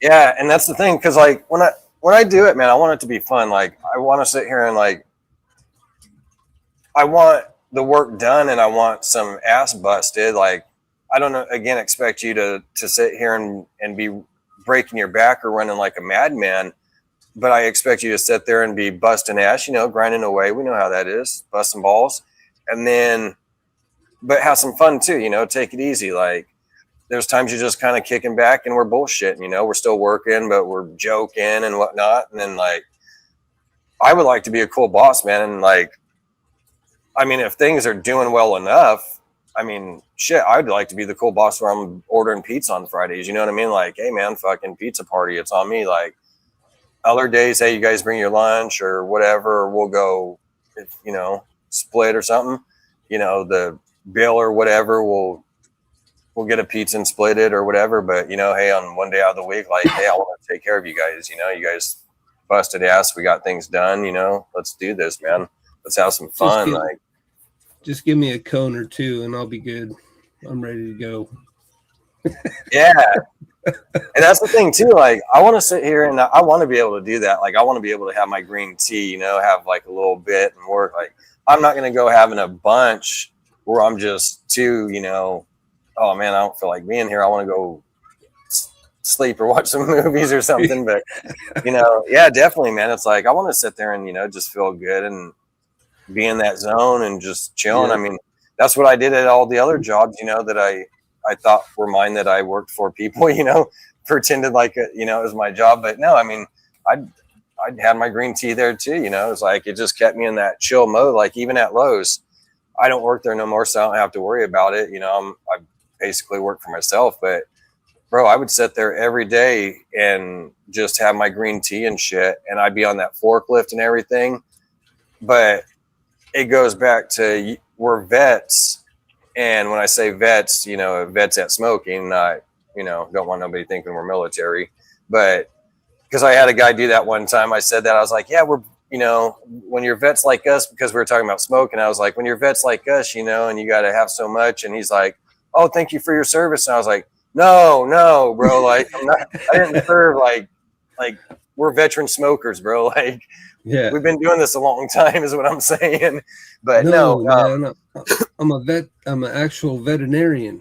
I'm a veterinarian. But yeah, man, it's just one of those things where it puts me in that chill mode, and where I could sit there and think. And it's not like you're just a rookie anymore, where like you're slanted, you know, your eyes are all kind of just hanging and you're tired. You know, you could actually cope and you can function very well. And it's like, I could use that forklift, no problem. Like, and I was very safe about it and everything, you know. And we had certain things that we had to do anyways. Like, we had to put up these,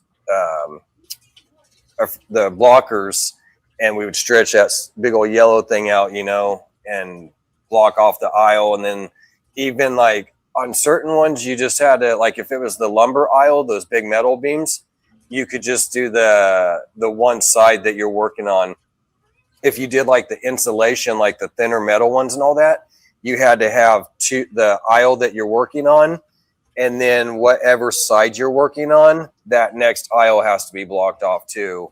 And then you got your blocker or your spotter that, you know, keeps an eye out and all that crap that you're really just talking to and shit. But it does come in handy, because, bro, we had a few people that would run through there. We'd have those blockers up and I'd be on the forklift, and they'd sit there and they'd come through, and it's like, dude, you see the big black and yellow things that we got stretched all the way across the aisle that you had to move before you entered, that said, do not enter in English and Spanish. So either way you can see, like, you know, and people would still come through. I'm like, so then we got to stop, you know. And it's like, because that would be that's a what do they call it? It's a violation. So you would end up getting I want to say like what do they call it? It's a violation, but it's a certain violation where that one's like an automatic firing, you know, where if you get on that forklift and you don't have a spotter with you and you're by yourself and you get on there and you move that thing just a fraction of an inch, you could be done right there. It's an automatic firing. Like, oh, wow. Yeah, certain things, Class A violation is what it is. Okay. Yeah, it's probably because OSHA's probably something in that. Mm-hmm. Yeah, it's through HR. Yeah, if HR found out, it would be a Class A violation, and we would be terminated right there on the spot. Like, it was just, I mean, I get their safety things, but some things are just kind of dumb, you know? I mean, oh yeah, I've had them yell at me before. I've only done it once, but I moved the thing to go grab something that was right there, and they looked at me and I said, "Don't worry, I'm forklift certified." And I just grabbed that thing and walked off, and they looked at me like, "What the?" It's funny because my store manager, this guy was such a jerk, man. Like, one time, so when you answer the phone, like, for example, I would have to sit here because I worked in the lumber department. I would go, what was it? Lumber department. This is Vance speaking. How can I help you? And So my store manager called, but his extension was 800. So I already knew that 800 was dipshit. So I don't need to sit here and say, hello, this is Vance speaking. How can I help you? Right? I don't need to say that shit. And he's all, hey, Vance, he's all, how do we do this when we answer the phone?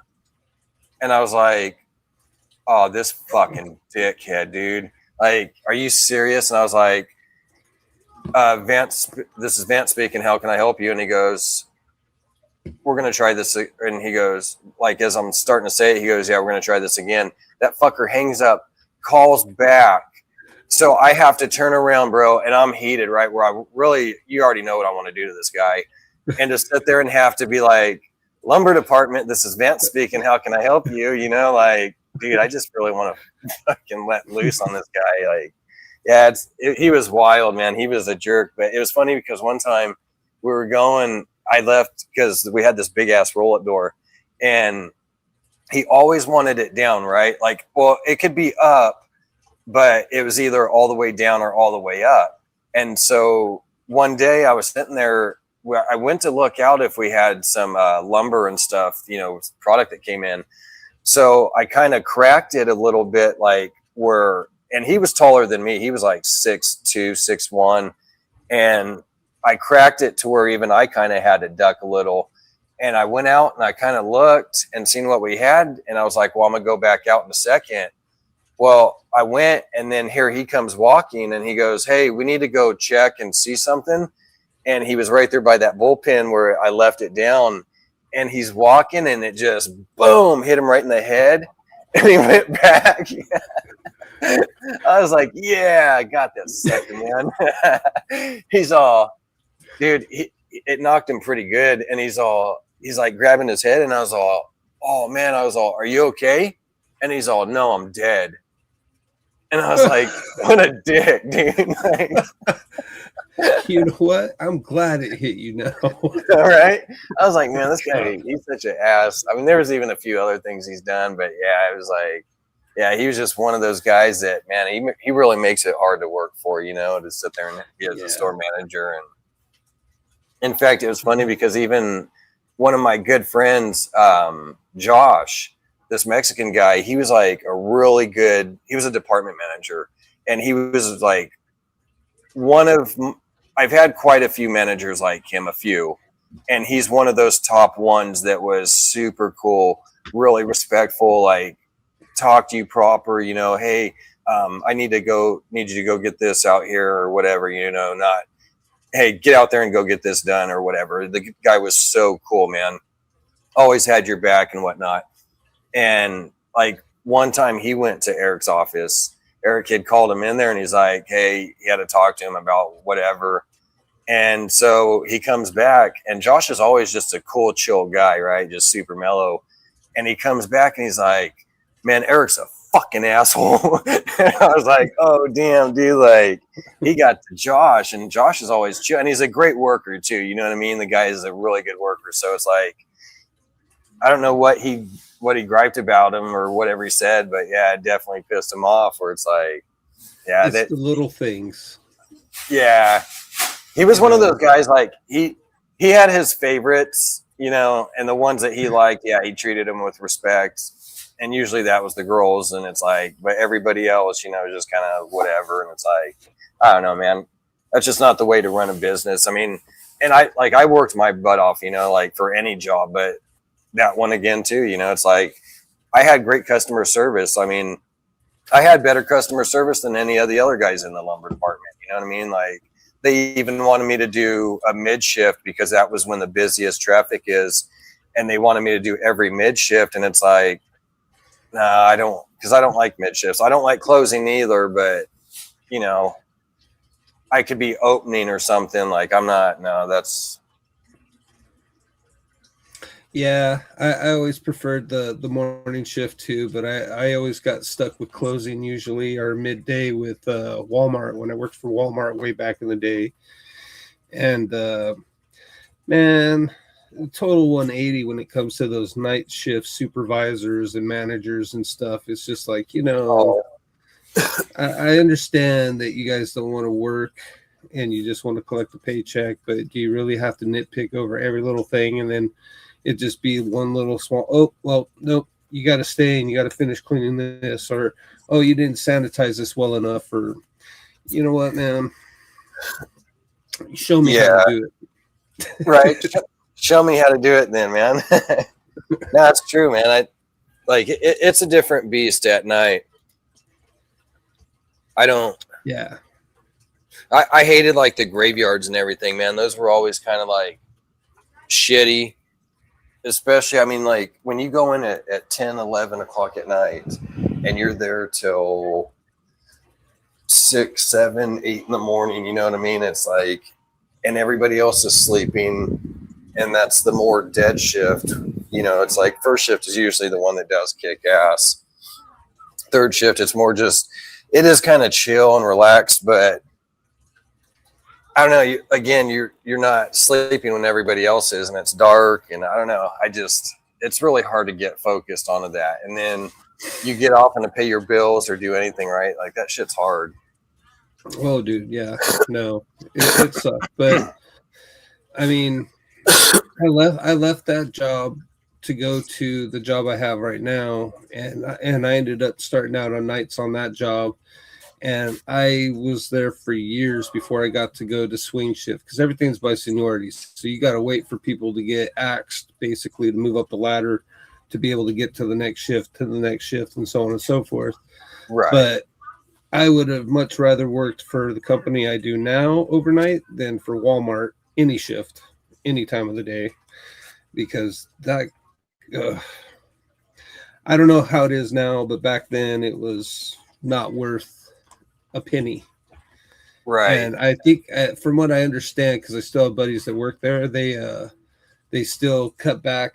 If you get close to overtime, they'll make you take however many hours. They'll tell you, hey, you're going to take like a 3-hour lunch and then come back, do a couple things, and then clock out, kind of a deal. And they make maybe 37 hours or something like that. They don't even let you get your full 40. And I'm just like, fuck that, bro. How does anybody live off of that? That's how like Lowe's was actually that way. So we got 7 3/4 hours every day, but except one day out of the week or 2 week. I think it was maybe one day out of each week you would get on the 5th day, or one of the 5 days you would get an 8-hour day in there. But all the rest were 7 3/4. Like they were trying to stop you from getting any overtime at all. And it's like, dude, that's dumb, because I mean, like and then what if you're with the customer too? You know what I mean? Like, how do you sit here and tell this customer like, oh, I'm sorry, my job's a real tight wad, and they don't want to pay shit, I gotta leave. You know what I mean? Like, you can't just sit there and say shit like that. It's like, oh yeah. But then now I'm going to be getting in trouble. So, yeah, it didn't take me long to decide that I didn't like that job. And so I just kind of started doing my own thing. You couldn't even find me in my department. I'm over here in electronics, and I'm bullshitting with the guy from electronics about video games or something. And then you see a manager walk by, and then I'm just kind of like, oh, yeah, it's right over here, ma'am. And then just kind of walks away, and then fuck that shit. And just keep talking. I'm just like, But I was young.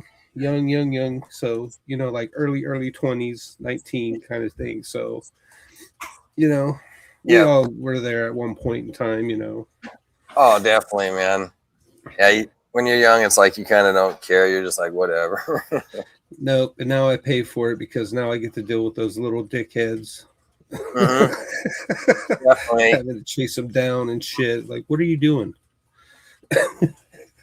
No, for sure, man. I hear you. It's crazy. But I mean, I guess it's nice though, too. It's like us being older, we don't have to sit there and work like you did, you know what I mean? Back being younger and doing all that heavy lifting and different shit. Like, dude, that sucked. Lifting 50-pound bags of milk, powdered milk, and having to load trucks or lumping road cars with 40-pound bag of onions. Oh God. Oh. Yeah. I don't miss all that stuff at all, man. I'm dreading tomorrow. I got to go drop my car off in the morning to have a head unit put in, but then when I get home, I got to go to that backyard and start busting my ass because I got that shop that's going to be here Monday. So hopefully it'll get built Monday. Nice. I'll come Finally. home to be able, be coming home and to finally be able to go in there and start, okay, now what are we doing? Heck yeah, dude. So That's going to be awesome to finally. Oh, I know, dude. It's like been 2 years. Yeah. I should have already had it up and running, but just one problem after another. And I'm over here getting nervous because it's getting closer to the time. And I'm like, dude, what is it going to be this time? What is it going to be this time? Right. I'm trying my hardest to make sure, like, I'm going to go and double compact the foundation area down tomorrow just to make sure that everything is ready to go and they can just start laying it down and going to town on Monday. But I don't know. I know my luck, I guess. Right. Yeah, you know, that's the little thing you always worry, like, man, I hope everything works out right. Like, don't let nothing go bad. Just let everything be smooth. Yeah. And they told me the requirements that I need. I need to have 3 feet all the way around the entire foundation for them to work. I need to have power, which I do. And then I just have to make sure everything's nice and level, which is the one thing because of the winter and everything that it's been through. Now you can kind of start seeing a little bit of waviness to it. So I think I'm going to go run a little compactor machine tomorrow. And my son's got a bunch of dirt in the back of one of his trucks. So I'm just going to like throw some of that down on top and just until it's level. Heck yeah. That's what I would do. I mean, like you said, you got access to that extra dirt. So just slap some on there and just compact it down until it's all level. And then you should be all set. Yeah, because it's right now. I dug it all down. I put dirt. I put weed barrier, and then I put more dirt, and I put rocks on top of it. So now I think I'm going to go put some more dirt on top, and then just make sure it's all compact down real good. Nice. Yeah. And hopefully, I come home to a shop on Monday, and I will be the happiest man alive. Oh, that'd be awesome, man. Hopefully it does. I know I still got to put power and all that stuff out, but hey, let's just get it up in the backyard first. Yeah, exactly. Sure.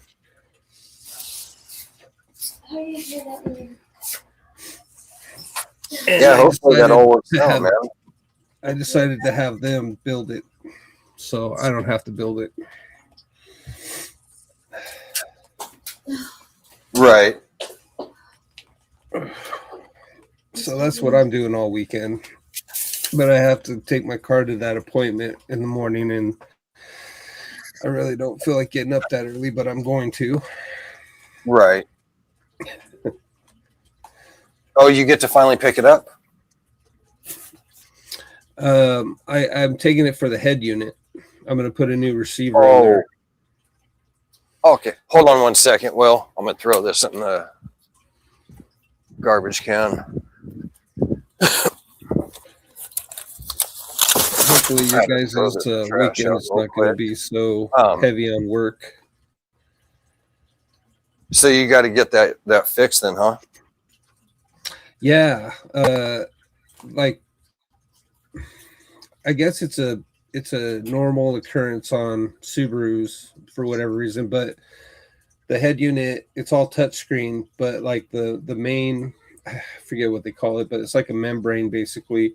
So when you touch it, it's super sensitive, but mine, it'll just like start flipping through radio stations, and then it'll go to like the phone calls and trying to call people, and then it'll go to Sirius XM, then it'll go to this, and it's just like constantly doing this.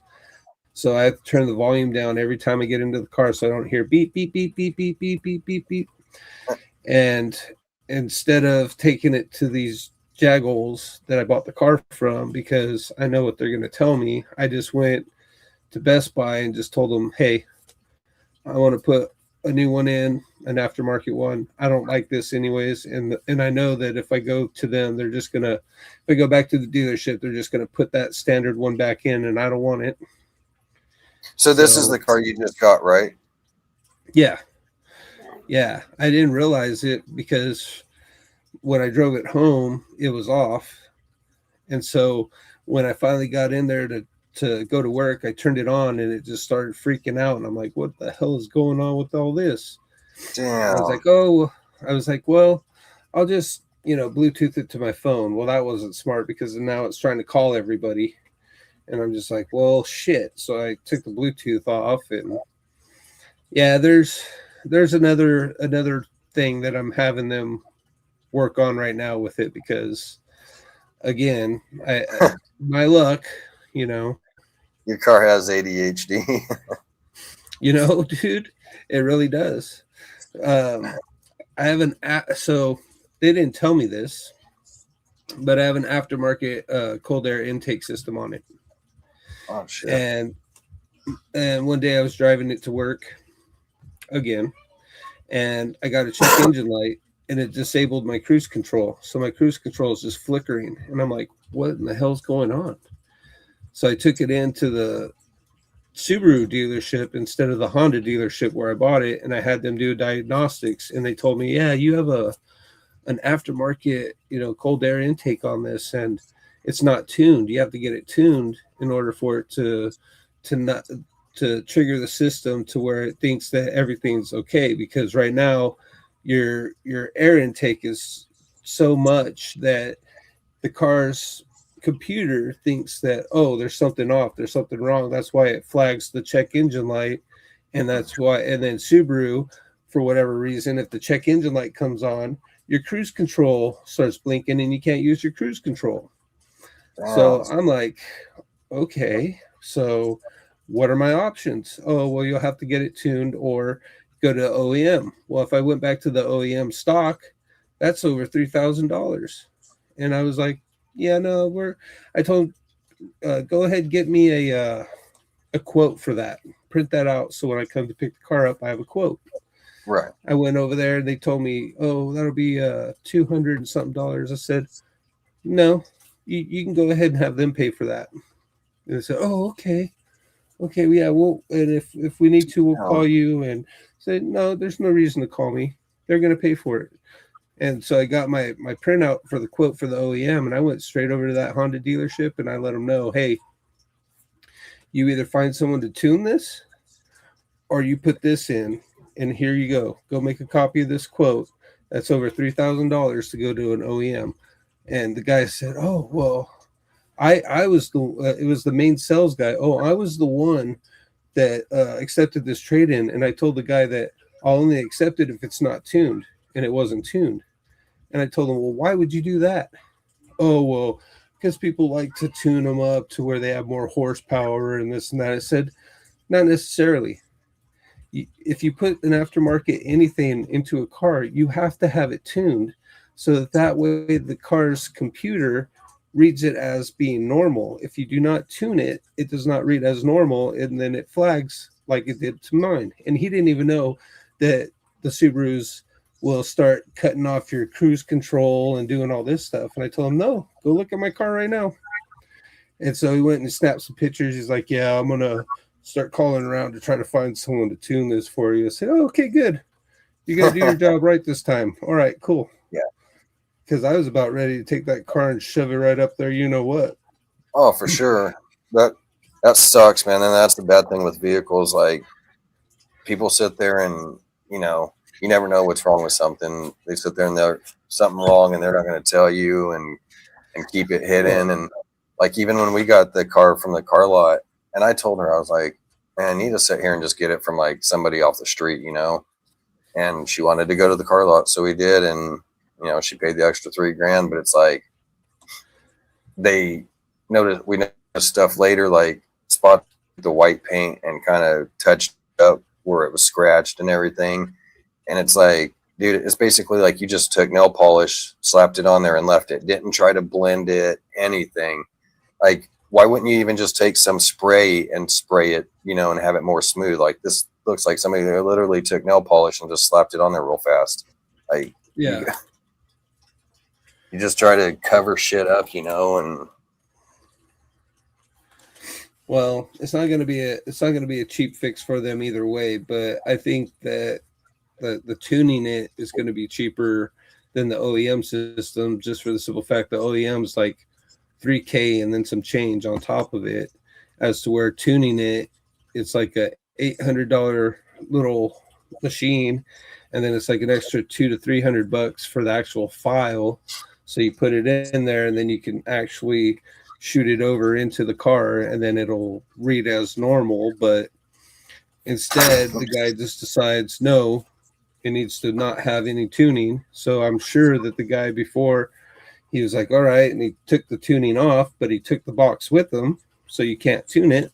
And so now I have a car that has an aftermarket cold air intake on it that is making my car think, oh man, you got some air hose leaks, or you got, CO2 leaks, or your Cadillac converter is running real lean. And I'm just like, what the fuck? that sucks, man.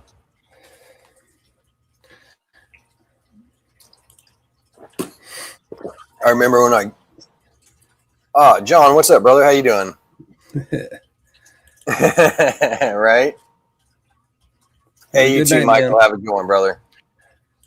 Yeah, when we bought this lifted truck, this Dodge Ram, man, it had bald tires. It was lifted, had a 6-inch lift, had 35-inch tires on it.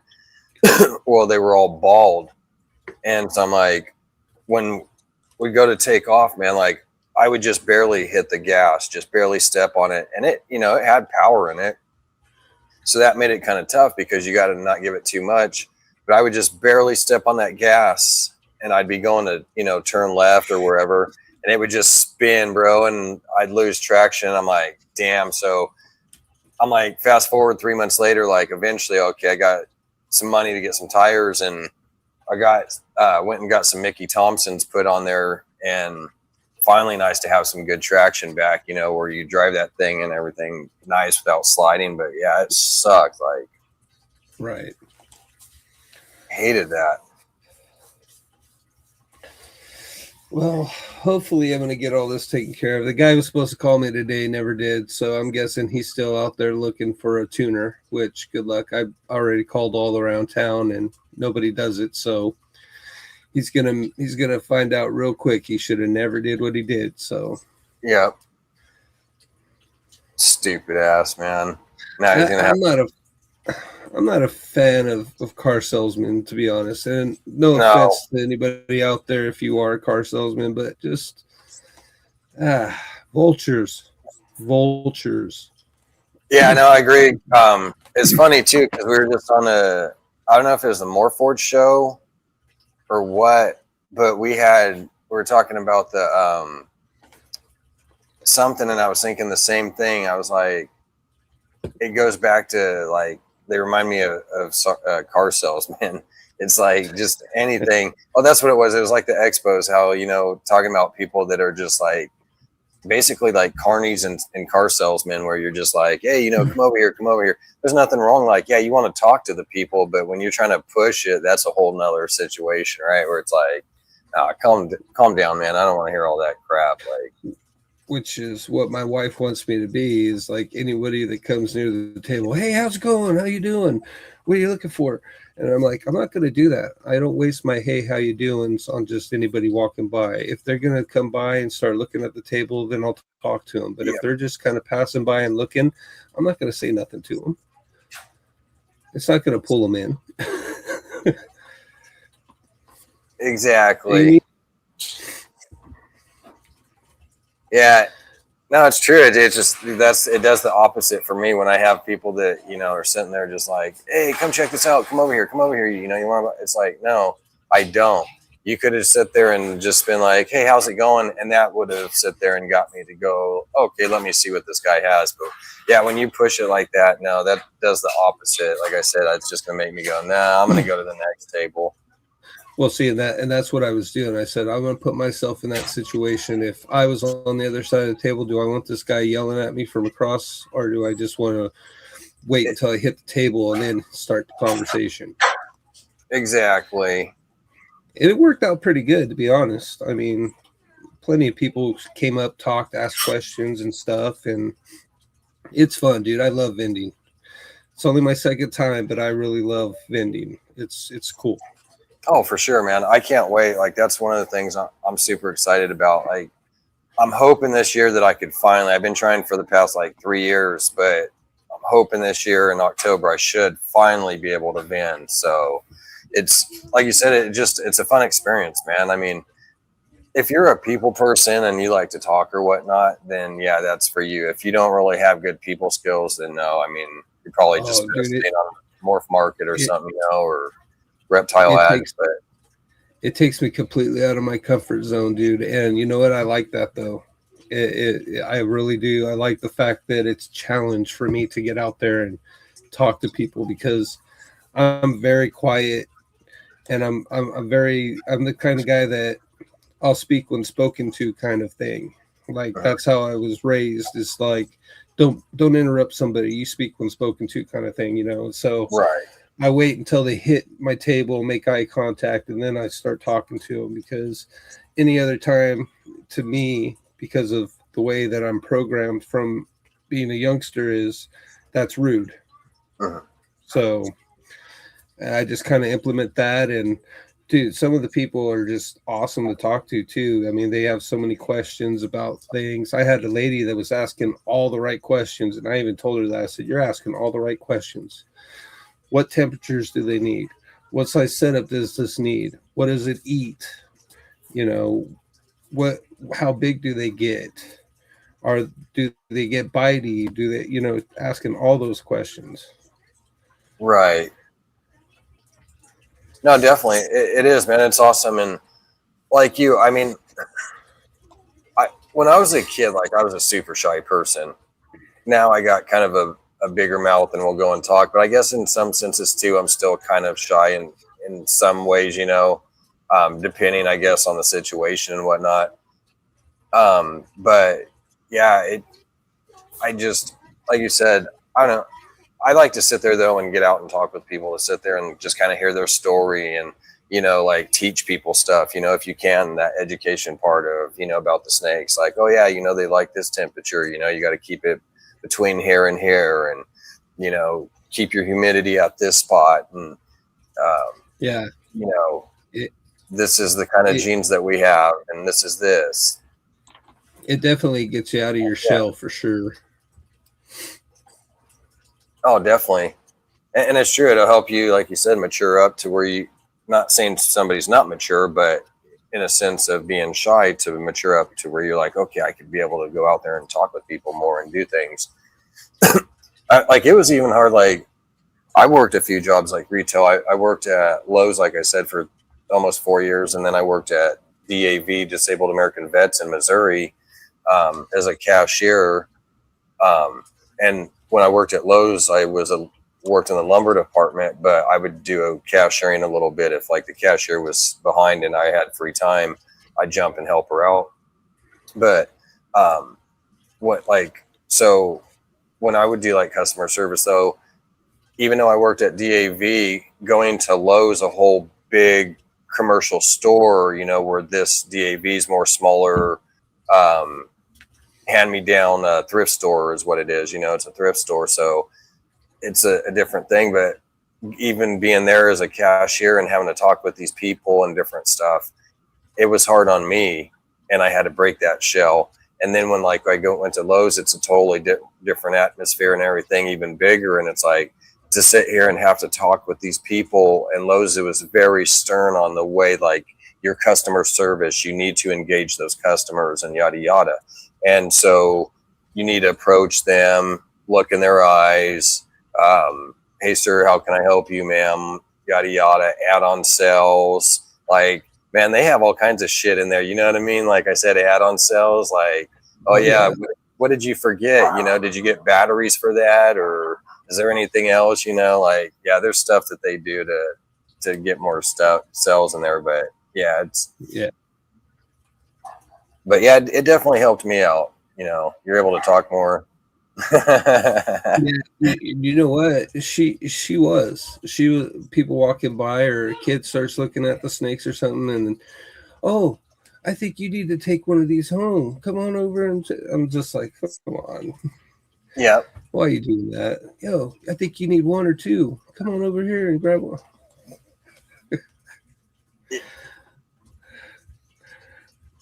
Yeah, that's cool, man. That's awesome that you guys were able to sell out like that. Oh I'm hoping yeah, when I go to do pretty good. I mean, shoot, even if I came up $300 to $500, I'd be pretty happy, you know. But heck, if you come up with good $800, $1,000, like, well, I'm gonna keep looking for Nick every show that I go to. Hopefully, Nick will be there from Big Borg, and he'll tell me the same thing like he did that morning. Oh yeah, you should be able to sell most of this stuff today. You should. Hey, cool, and I sure did. He saw my comment about 11 snakes sold, 0 coming home, and he's like, I told you. I was like, yeah, you sure did. yeah. Yeah, when you told me that, I was like, heck yeah, man, that's awesome. Hopefully you do get rid of all of them. Yeah, I mean, even if you get rid of half, right, I wouldn't even complain about that, like, you know, or 3/4. But if you could get rid of all of them, that's a damn good day. Yeah, because for a while there, it was only like 4 or 5, and I was still like, okay, that's still good. My first time vending, I didn't sell any. I sold a couple tumblers and some little 3D stuff here and there, but nothing major. And the second time I vended, I took 11 snakes and sold them all. Then I think we sold a couple tumblers, a couple puzzles, and not the snake puzzles. No, 3D puzzle or sublimation puzzles we make. Heck yeah, I was gonna say, Mitzi probably got all the prizes and everything, man. All kinds of cool stuff. Get the free tickets to throw the balls and at the pins or the darts and everything at the balloons and all that. I miss those days going there to the fair or the carnivals, getting to throw the balloons. And back in the day, I don't know if they still really have them much more. It's been a few years. I did see some, but the little pictures they had, like Guns N' Roses or all the different mirror, you know, logos. Like that was usually the balloon darts, right? Yep, the balloon darts. That was the shit right there, man. Those were always fun. And you usually could win, right? Those are pretty good as long as you're like, I don't want to say you have to be good, but as long as you just put some oomph, just right, put some power behind that thing, make sure that dart goes and doesn't bounce. You know, it's just funny you said Guns N' Roses because I got one. Yeah, I used to have one, but I don't have. Well, we went. It was probably about 5 years ago. We went and won some. I can't remember if I re-got maybe that Guns N' Roses one, but I had one when I was a kid, like shit, 8 years old or something like that. 6 maybe. It was like somewhere a little glass mirror. Yeah, with the little white border thing that it had on it. And, yeah, little mirror. That was pretty cool, man. Where you know that most of those were probably being used for Scarface. Not saying we were, but you know, a lot of people probably were. Yeah, no, I love that thing too. I had that thing hanging up in my room, man. I was so proud of that thing. Yeah, in fact, didn't it have with that little white paper? Didn't it have a little tab, the pull tab maybe, in and the you back, to slide it? You can hang it. Mm-hmm. Yeah, those were the good old days, man. I miss that stuff. It sucks because like where I'm from in Fresno, they got the Fresno Fair, and like it's pretty cool, man. It's pretty big. The nighttime is the best like experience, and I'm sure that's with any fair or carnival, right? Like the nighttime is the time to go when it's dark and you can see all the lights off all the rides and all that shit and everything, and the music. Like it's the best, but unfortunately it's not the best for where over there in Fresno. Like the better time, yes, it would be nice, but it's pretty ghetto over there. Like where I'm from in Fresno, on that area on Kings Canyon. In fact, they changed it a few years ago to go to Cesar Chavez, and then they just changed it back to Kings Canyon. But it's like, and everybody never really, even though they changed the name, like everybody still called it Kings Canyon, you know, because it's been that way. So off of Kings Canyon Road, though, that's where all, like, it's ghetto out that way. They got Juvenile Hall out there. They've got the Fresno Fair, but then they've got all like these ghetto houses, you know, like, and I've known some of them, like, I'm not knocking anybody, but like they've got a lot of gangs out there and shit. And like that, basically that ruins it, because they'll all be at the, like during the night, they'll all be at the fairgrounds, all the gangbangers and stuff. So really it just, there's a lot of fights and everything that goes on where you can't enjoy it. And that sucks, because you're over here having to deal with some gangbangers fighting instead of, you know, just being able to walk and enjoy the rides, or, you know, get your corn dog, or, you know, whatever, whatnot. Like it basically ruins it. It's like, they got it security and a lot of police out there. Like even I went one time in like I'm not gonna put it out there, but I had like a big motorcycle club out there. I had one of their support shirts on, and my dad had worn it one time, and he got they followed him all through there and pulled him over and shit when I was on the back of the bike and took him in. And so I wore a hat from them and a shirt, just basically to say fuck you guys. And they fucking, all the police came up and fucking swore me, and they're like telling me to take off my shirt, and fucking a picture with it, and tell me to take off my shirt, and taking a picture of all my tattoos and everything, you know. So they have it on lockdown. Like there's a big what do you call it, police presence, but still, like, a lot of these gangbangers are still, you know, they're fighting or doing things, but even able to maybe like towards the back fence throw a knife over or something, you know what I mean? So it's like, it's kind of crappy sometimes, man, where it just ruins it for everybody, unfortunately. And it's like, man, if we didn't have all this ghetto garbage here, you know what I mean, like it would be cool and shit. But so the best time, if you're going to go like the Fresno Fair, like when you guys come down, man, I want to take you hopefully like in October or something. In fact, yeah, because they'll, actually it would be better if that's separate, the expo and the fair. But like it would be cool for you guys to come down and take you down there, man, but go during like the day and shit, you know, when it's all like more calm and mellow and could enjoy it more of. Yeah, I lived in Fresno till I was about 2. Yeah, that's right. Yeah, because we were, oh God, what was that? What's that place called? Like Fireball, something Fireball, like that? yeah. Yeah, lived over in that area. I'm trying to think. I don't remember it. I'm trying to remember where Fireball is. I know it's between. It's 15 to 45 minutes away from Fresno. It's like right there. And I don't even know if it's quite 45. I think it might just be 15, 25 minutes away. But I'm trying to remember if it's like north of Fresno or west.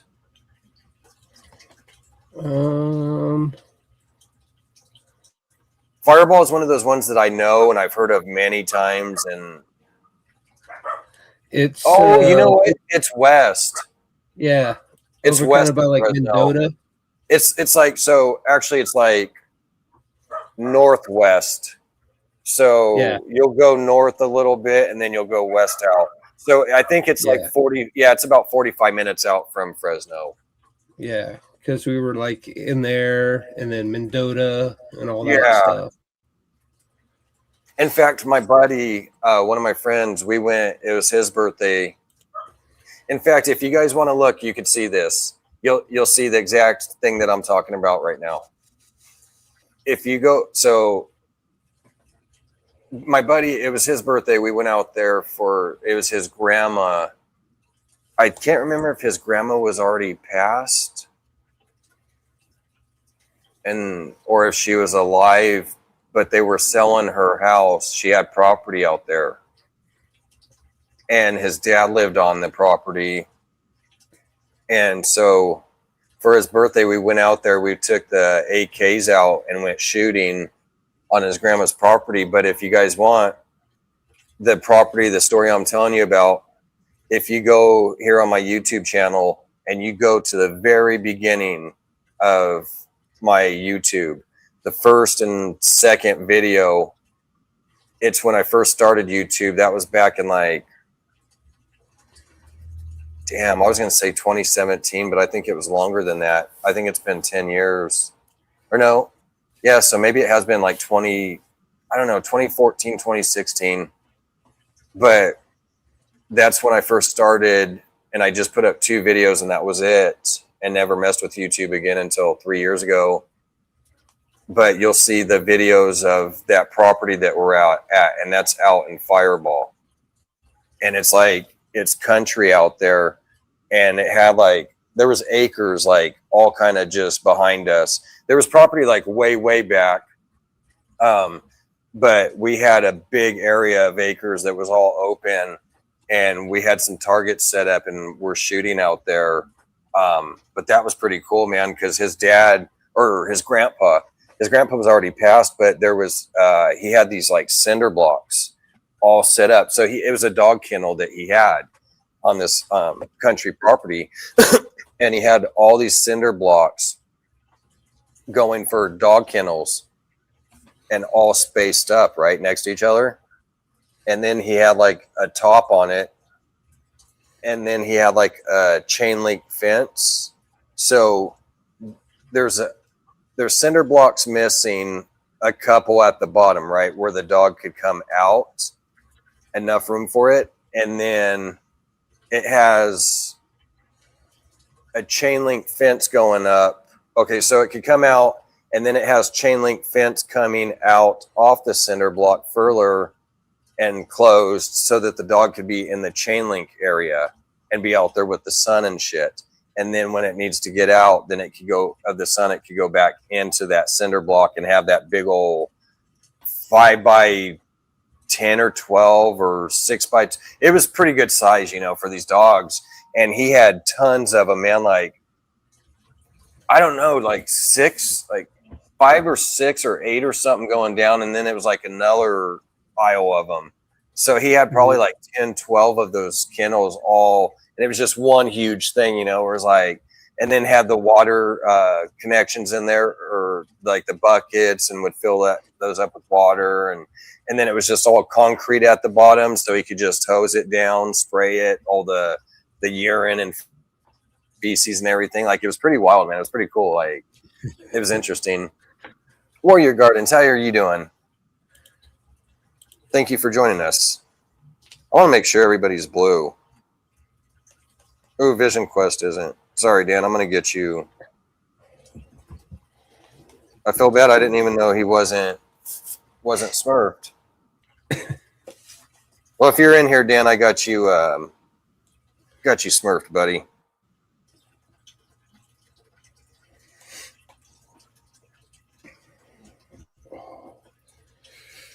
Yeah, I'm super stoked, Will. Almost getting pretty close, man, to getting this stuff going, man. Like I said, I'm hoping, man, in the next week, maybe 2 weeks at most, to go get some of the stuff I was telling you, and then getting that kind of going. And then I'll just have to work on, as I'm working on some stuff, kind of get the other product that I need kind of slowly but surely. I went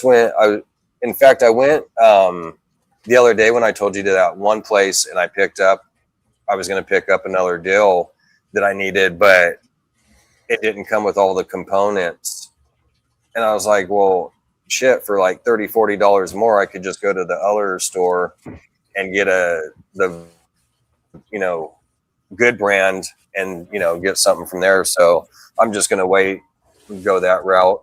Yeah, I will. Then waiting for some clutches to come here soon too, man. Hopefully in the next. Well, they want to come out and check the house, and I need to really get that done like in the next week or two, get them out. Because I have tons of litters of rats that are dropping, and then I got clutches I'm waiting on that could come anytime. So I need to hurry up and get them out here, so before I get too far with all the litters and all the clutches and everything. kind of sucks, man. Like, I can't wait to buy my own home. Yeah, I think I just got a prelay shed today, so hopefully Nice. she'll be the next one to pop. I might have had a prelay shed about a week ago or so. Again, I don't have, anything to check or whatnot, the ultrasound machine, so it's all guessing, but one of them did shed, so I'm hoping that maybe that's a prelay shed, but again, we'll see how that goes. Hopefully here. I wouldn't mind if they waited at least 4 or 5 weeks, just enough time. Like, because really, like I said, I'm even in maybe 3, 4 weeks, to be honest with you, because in like the next 2.5, I really want to get them out here to check and get them out of my hair so I could go back to breeding and everything I got to do. I'm still pairing and everything right now. In fact, I had a lock the other day. Well, in fact, I showed you that one. I posted it, Scrambler Boy. So, well, you know how it goes. When you don't want them to lay, they lay, and when you want them to lay, they don't lay. So, yeah, and that's very true. That's why you're right. What I need to do is sit here and lean towards. I want them to lay right now, and then here in like 3 weeks or so, then I'll be like, I don't want you to lay, and hopefully it'll happen. No, that's true, man. It's like you said, they don't. When you want them to lay, they don't lay, but when you want them to, it's different. It's I waited. So, like I said, I don't have an ultrasound machine, so it makes it tougher on me. But I had. Do you have one? Or no. Nope. I'm doing it all old school. Oh, so you're stuck like me, but you're doing the palpating though too, so you got that down pretty good. That helps out a lot. I tried the other day for a minute. I need to mess with her again and kind of see if I could fill one. In fact, it's the one that had that prelay shed, or possibly a prelay shed. We'll see what happens. Well, what about you guys in the chat? You guys got any questions? What'd you say? Hopefully I said so far all I got is those 5 eggs, so we'll see. Hey, you know what? That works, man. I wouldn't complain one bit. At least you got that going. I wish I had. And it's a special project too, just for myself. But I figure some people may enjoy it as well, but we'll see. But hopefully around May 21st, 22nd, they should start pipping. Nice. Hopefully. And then if they do, then I'll cut some eggs online on here, maybe. Heck yeah. In fact, I thought we were going to have I just seen that the other day. I forgot about it. And the other day I seen something. I was like, oh man, I thought we were going to have Devin and Eddie do an egg cutting, but I don't know if they ended up doing something else or whatever, but they were going to maybe jump on.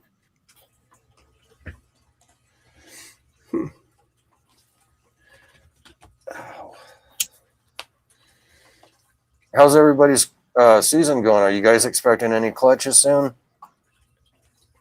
Like I said, I wished I could, excuse me, give you guys a little more on depth on what I have coming up, but I'm kind of lost myself. I got 4 clutches right now, 4 pairings that I've done that I've had confirmed locks on.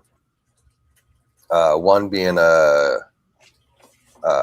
trying to go for the visual hypopied clown, and then they'll all be 100% het ultra male.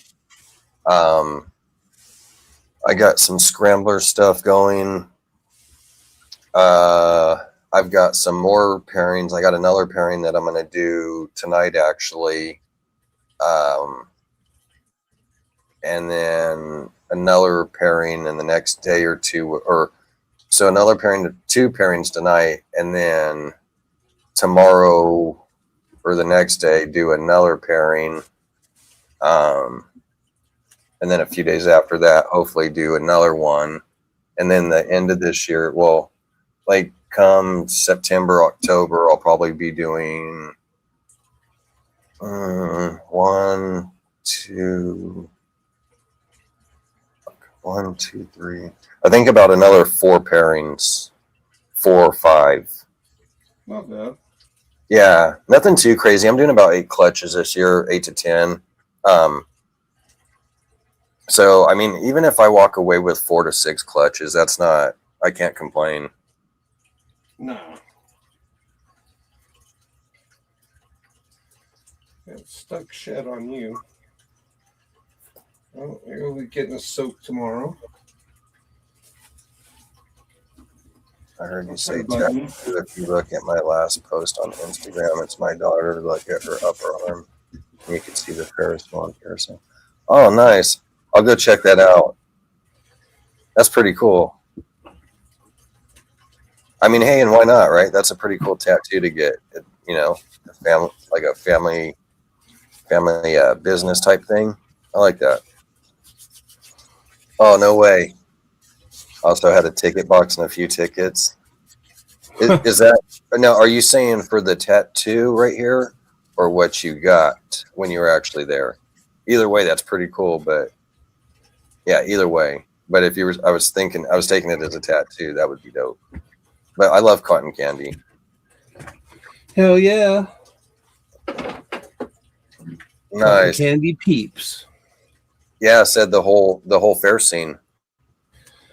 Oh, that's cool. That's badass. I like that.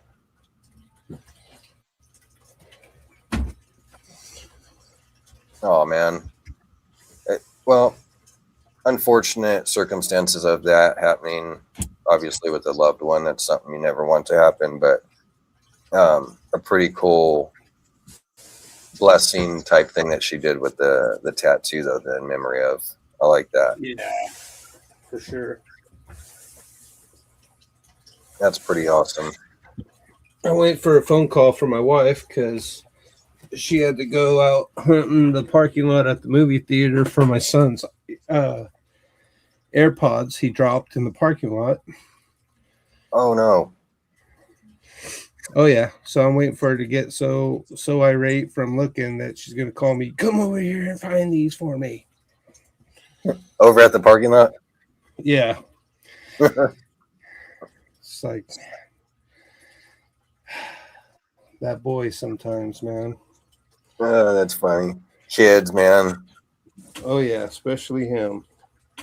I mean, this isn't for like your kids or anybody else on here. Like, I'm sure you guys all have great kids, or you're great people that raise your kids well and have respect and manners. But a lot of these freaking kids, man, nowadays are just little shitheads, man. No respect,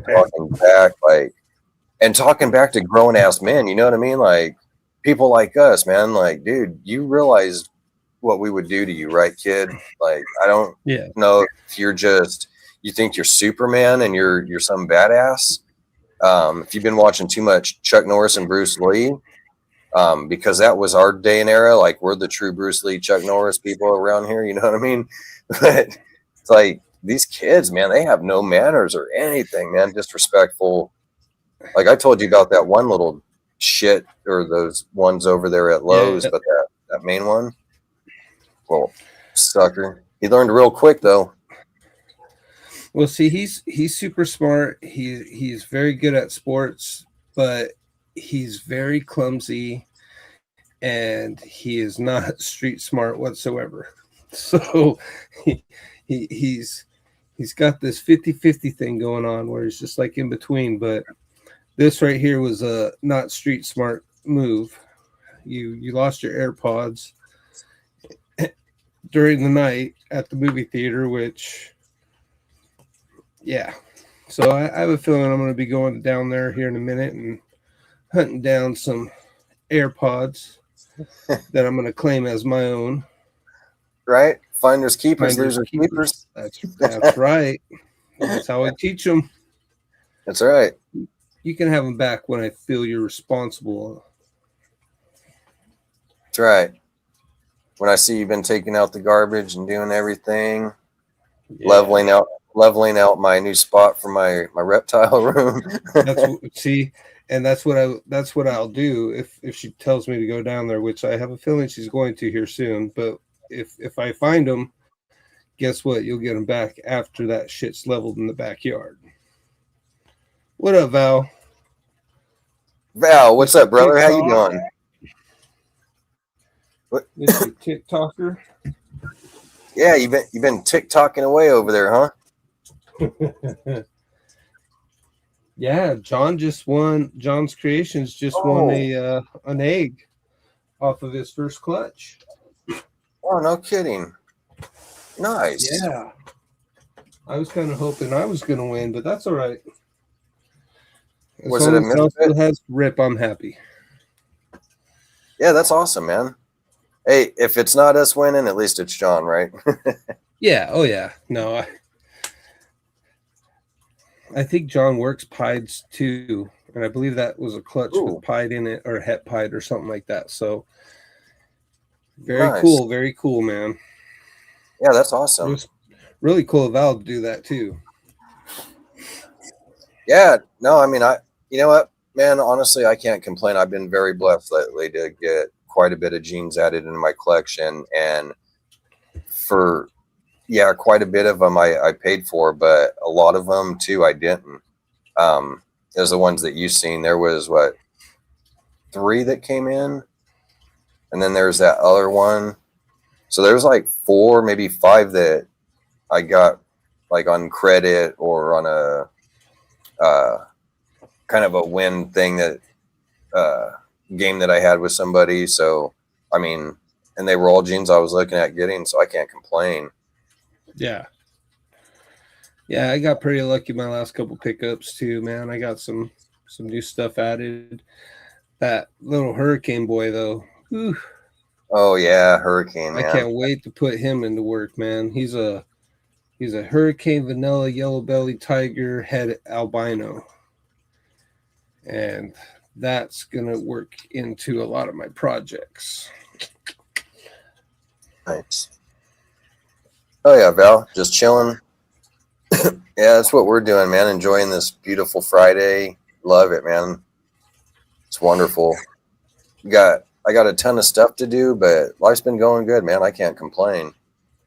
Yeah, it's been hectic and busy.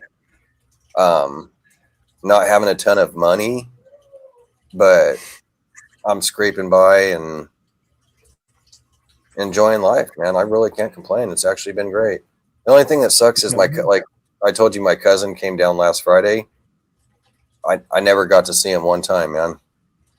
Oh, that's too bad.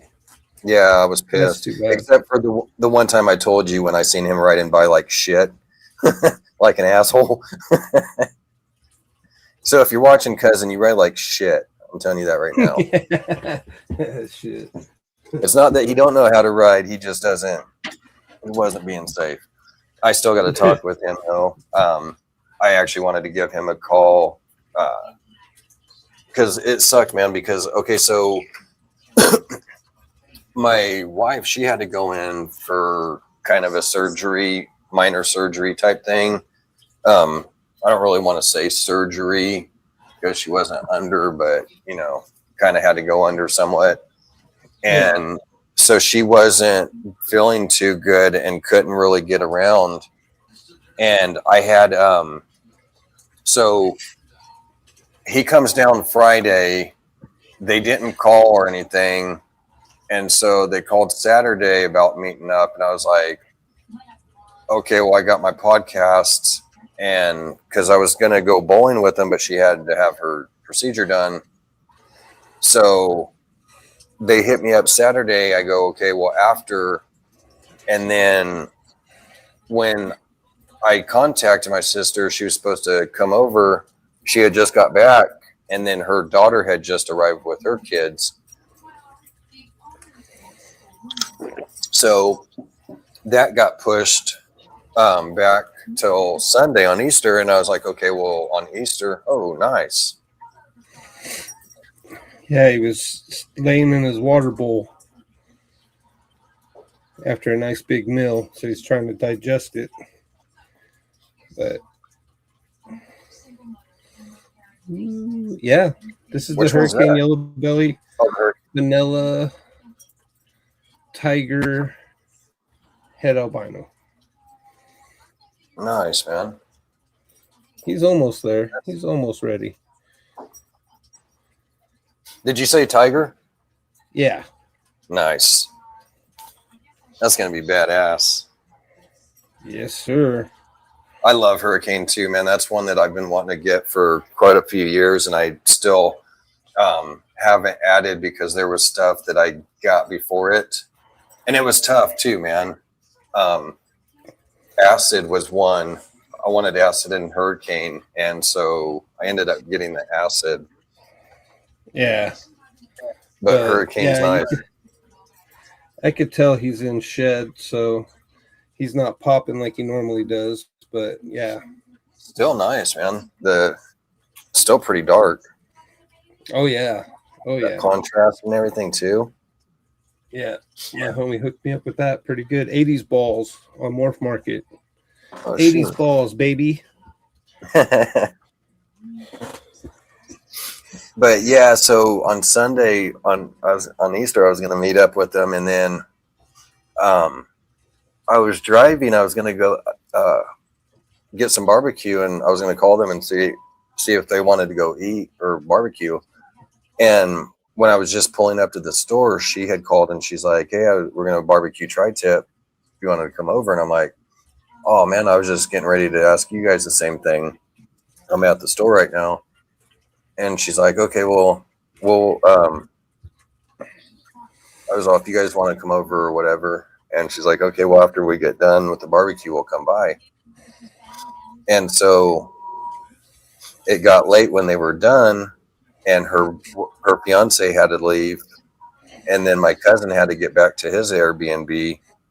It was already like 7 o'clock when she called, and I was like, "Okay, well, Monday I'll try to meet up. Maybe we could go bowling. We'll see." But then my wife wasn't feeling good, so I never got to meet, and he left Tuesday, so didn't really work out, unfortunately. Some hypo or orange ghost? Yeah. No, this is a hypo tiger het VPI.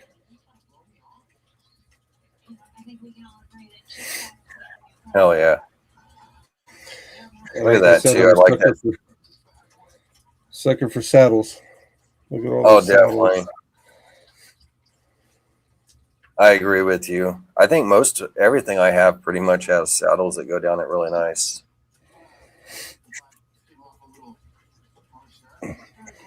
Saddles and changing up that pattern and everything, man. Oh yeah, a lot of them are single. Oh, you know what? I can do this. Boom. Nice, Val. I'm glad it works into his projects, man. Help him out.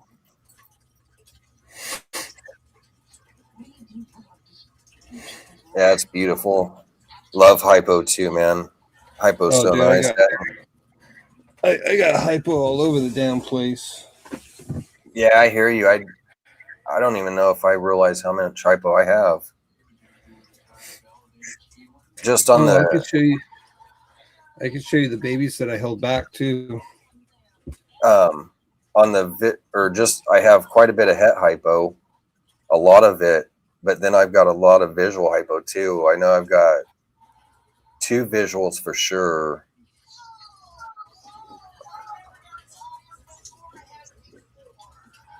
Damn, I want to say I have a 3rd or a 4th. I'll have to go through all my shit. Jesus, you guys are all swimming.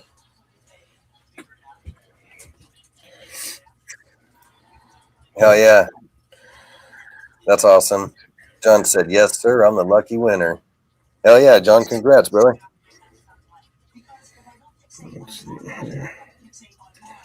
Everybody deserves to be a winner. Damn. What's up with the fucking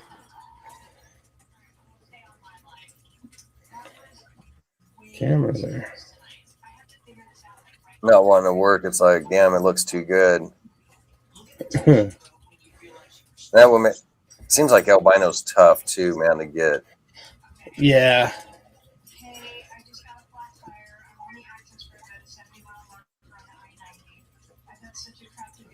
If I get too close, it starts. Oh, okay. Well, there you go, I guess.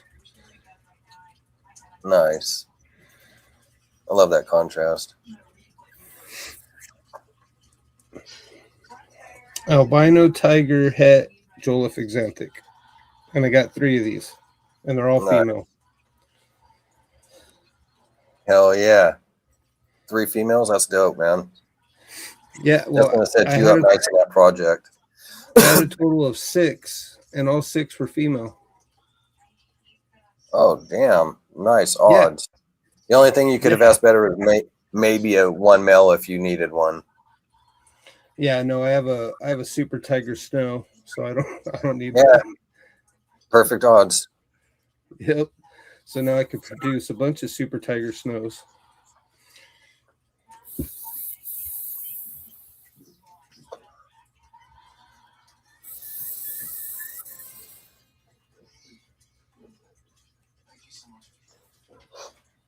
Piece of art broken English and iPhone does it.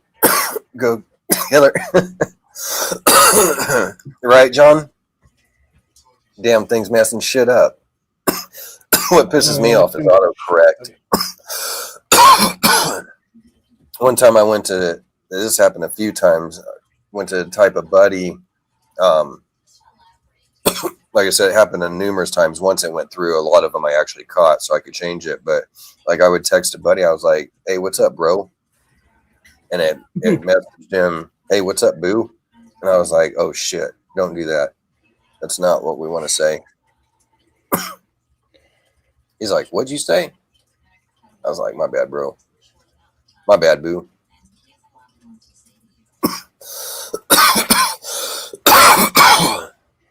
That's beautiful. Let me blow you up. What do we got there? So I think that this is a super pastel calico Mojave, but my mentor is saying that it's actually could be Exanthic because of the line and how wide it is. Mm-hmm.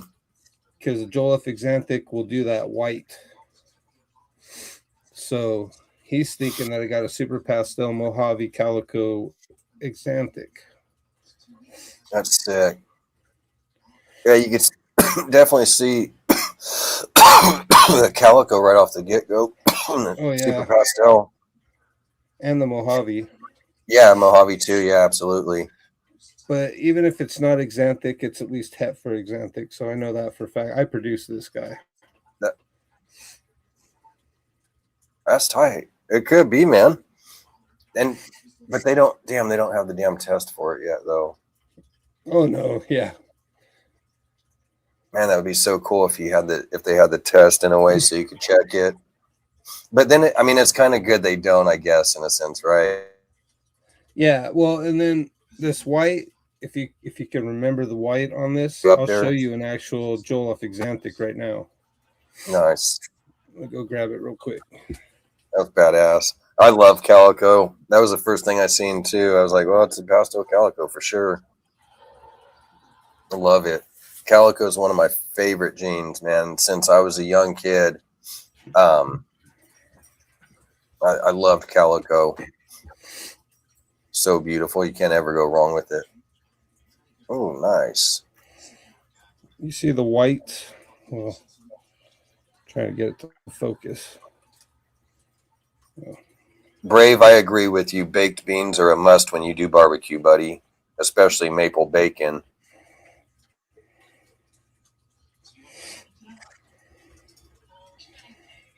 Let me get this off real quick. So this is a Pastavi that's is Joliffe Exanthic. Nice.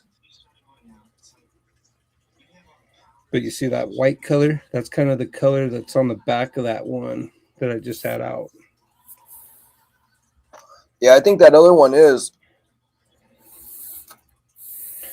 I'm trying to this year. What I'm trying to do is actually get the tiger into the Exanthic. So, yeah, really is a stunner. Oh, for sure.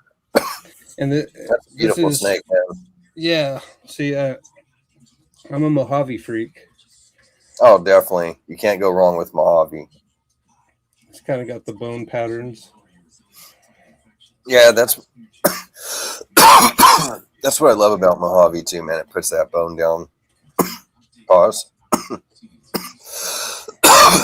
No, fuck that. Unpause. But yeah, I mean, I'm telling you,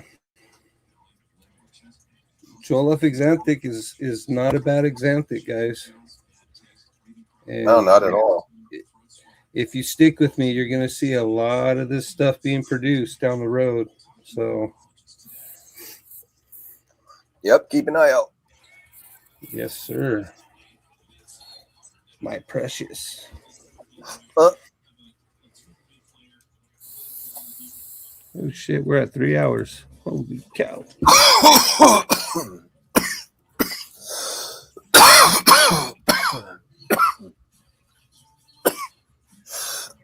Definitely need some odd gods luck, man.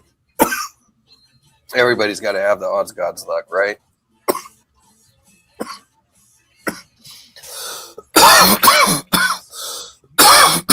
Right, Mitzi?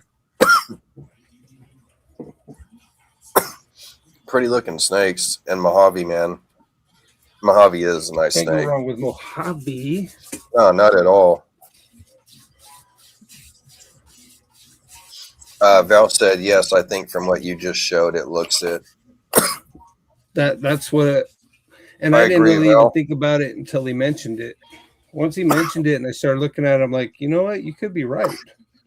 And he would know over me because, well, he's the one that got me into the whole Joel thing. So, Yeah, he works it, knows a lot about it. He's Oh. gonna know. yeah, and he's talked to Miguel Jolliffe quite a bit. He calls him up and asks him questions and sends him pictures of things just to kind of get his idea of what he thinks some of these are. So Right. he works pretty closely with the founder of the gene. So when he tells me something like that, then I'm just like, okay, I believe you. Right. Oh, definitely, man. That's what's cool about working something, a project that you work in that somebody else works too and has worked a lot with it and knows it pretty well. So they could be like, oh yeah, man, you got that in there or this or that. Like, I'm sure we've all done it, like missed stuff. One time I had gotten it was my rainbow pairing. So I got that het rainbow and it's het rainbow, but he's pastel hypo Huffman. He was het hypo Huffman and then het rainbow. And so I went and I didn't notice it at first in the pictures or nothing. And then even when I got him, I was like, I didn't notice it. And then somebody's like, hey, look, he's actually hypo. And I looked at the head stamp and I was like, oh shit, he is hypo. Like, didn't even click. I'm just thinking of the pastel and the Huffman and, het rainbow and all that. And it's like, yeah, he actually is a visual. And then so they had hit me up and they're like, hey, we think that one, we were showing a few other breeders and they think that one that you got, because same thing, they know people that, work the rainbow real well and all that. And they're like, that you bought, we think, or they said is hypo, visual hypo. So you even came up more. So I came up like $300-$400 on that one, man. I was like, fuck yeah, Hell dude. yeah. That's awesome. And I've had that happen a few times. Like, I'm curious on all you guys to answer this question in the chat. But have you guys ever came up on things that like you bought a snake and it had a supposed gene in it, and it ended up Whether it had been impossible or that was in the pairing, but they didn't call that and see it, and then you end up getting it and it has that in there, or even if it was just something unexpected that even the breeder didn't know about, like maybe it had a pite in there or something or whatever. I've gotten wrong gender stuff. Wrong genders. I have too. I've had that happen actually twice, and it was from the same person, which was horrible.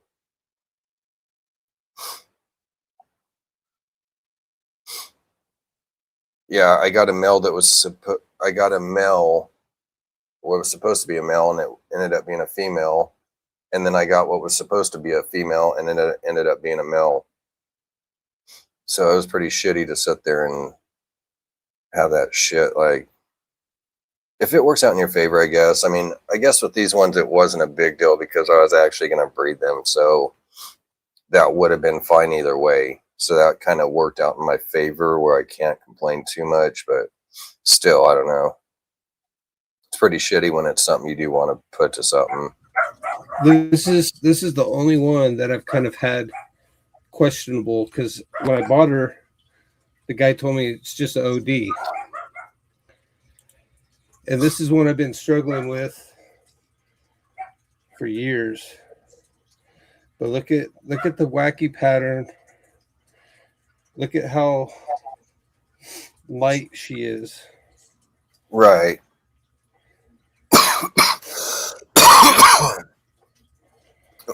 What's all in her? It's supposed to just be Orange Dream, and that's it. Just Orange Dream? Looks like more than Orange Dream, though. Like there's something.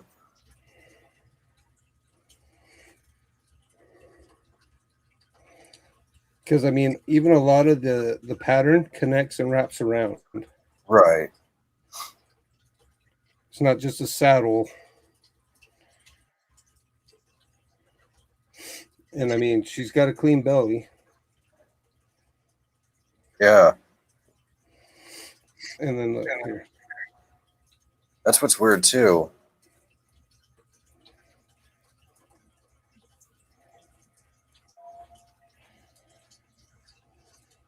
Oops. So, as you can see from the tail. Oh, shit. You gonna do it? Stupid ass moth. So, Moth came and hit me in the ear. That's weird, man. No. John said it almost looks inchy OB. Yeah, see, and I've bred her, and I got babies. I actually sold all the babies at the show. But I bred her to a super pastel yellow belly, and I got super pastel yellow bellies that were then and Orange Dream, but they didn't look necessarily like a pastel Orange Dream yellow belly looks. Right.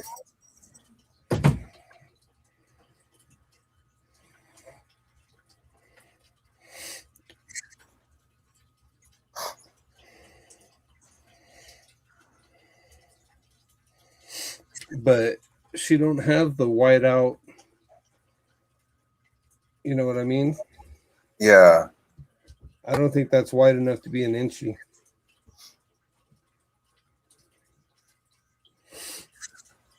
Yeah, I don't.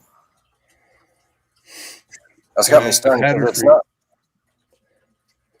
I've had her for years and years and years too, so I don't know. But I've only bred her the one time, and since then I just kind of left her alone. But I might end up having to do a full panel on her or something. I don't know. I would just to figure out all what's in there because there's more than just OD. I mean, like John said, maybe inchy OD, but I mean, I see more than just OD. Like, yeah, I don't know. And I got her from people that God, what was it? It was either Trident or Trojan. They had that kind of stuff too. Because the OD would be more solid black, right? And throughout there. Yeah. I mean, yeah, she's all kinds of fading everywhere. Yeah. Just the OD you'd have that solid black, dark black, like. Yeah. Oh. But the eye stripes is what I'm like, well, she can't be inchy. They're not all blown out. I mean, it looks sort of wide, but maybe not like super wide. Like what you're saying, you know, like how you would think like an inchy would be like. Yeah. Really wide. But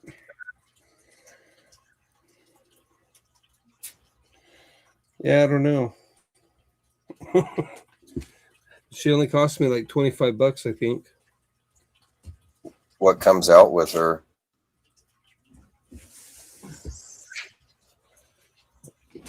Well, I already got rid of all the babies, so.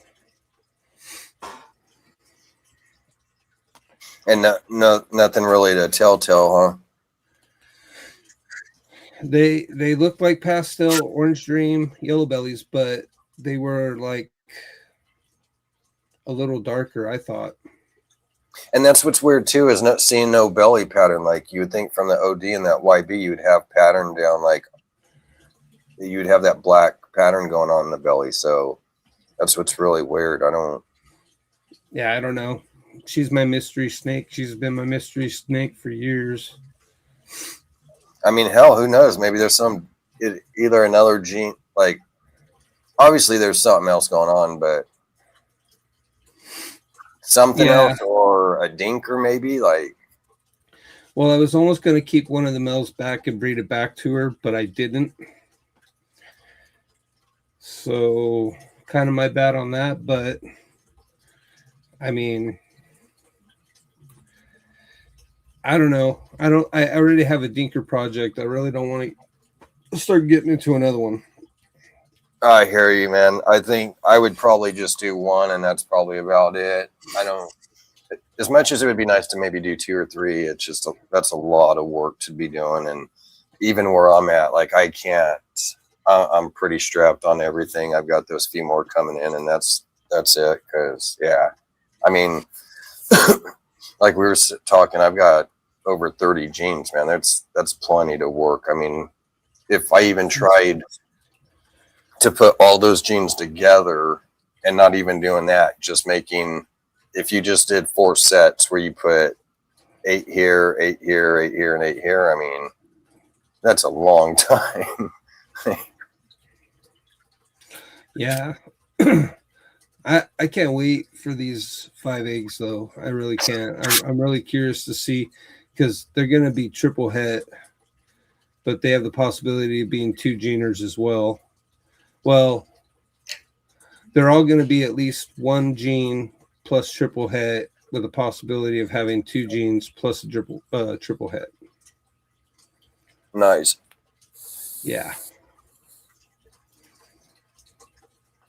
I was the first one that was talking about doing this before somebody else started talking that they were going to be doing this. Well, guess what? I have eggs on the ground. You don't. Val's like, I got 7.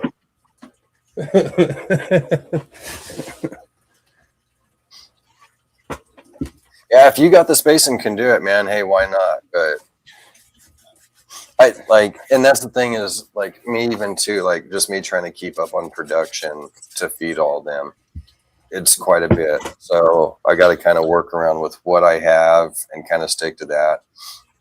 And that's why I got to wait. Like, maybe once I rent another house, or at least buy another house, then yeah, I step up at that point and, you know, go more. But it's like, yeah, right now I have to keep that limit. I don't want to sit here. Like I said, I already got these that I have to try to move and everything for a bit. And it's not like, I don't want to say it's super crazy, but I mean, it's still a little bit of work, right? Like, even if you just got to spend an hour or 2 doing all that, that's, you know, and then having to come home after, and then I'm take all the rats out and then put them up, and then take the snakes, pull them out of the bags and back into their tubs. Like, that's kind of crappy.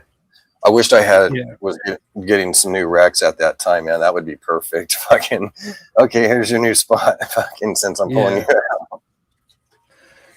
Yeah, no. The beginning of every year, man, I restructure from where I'm at, and I sit there and I try to figure out, okay, what do I need to do differently from what I did last year,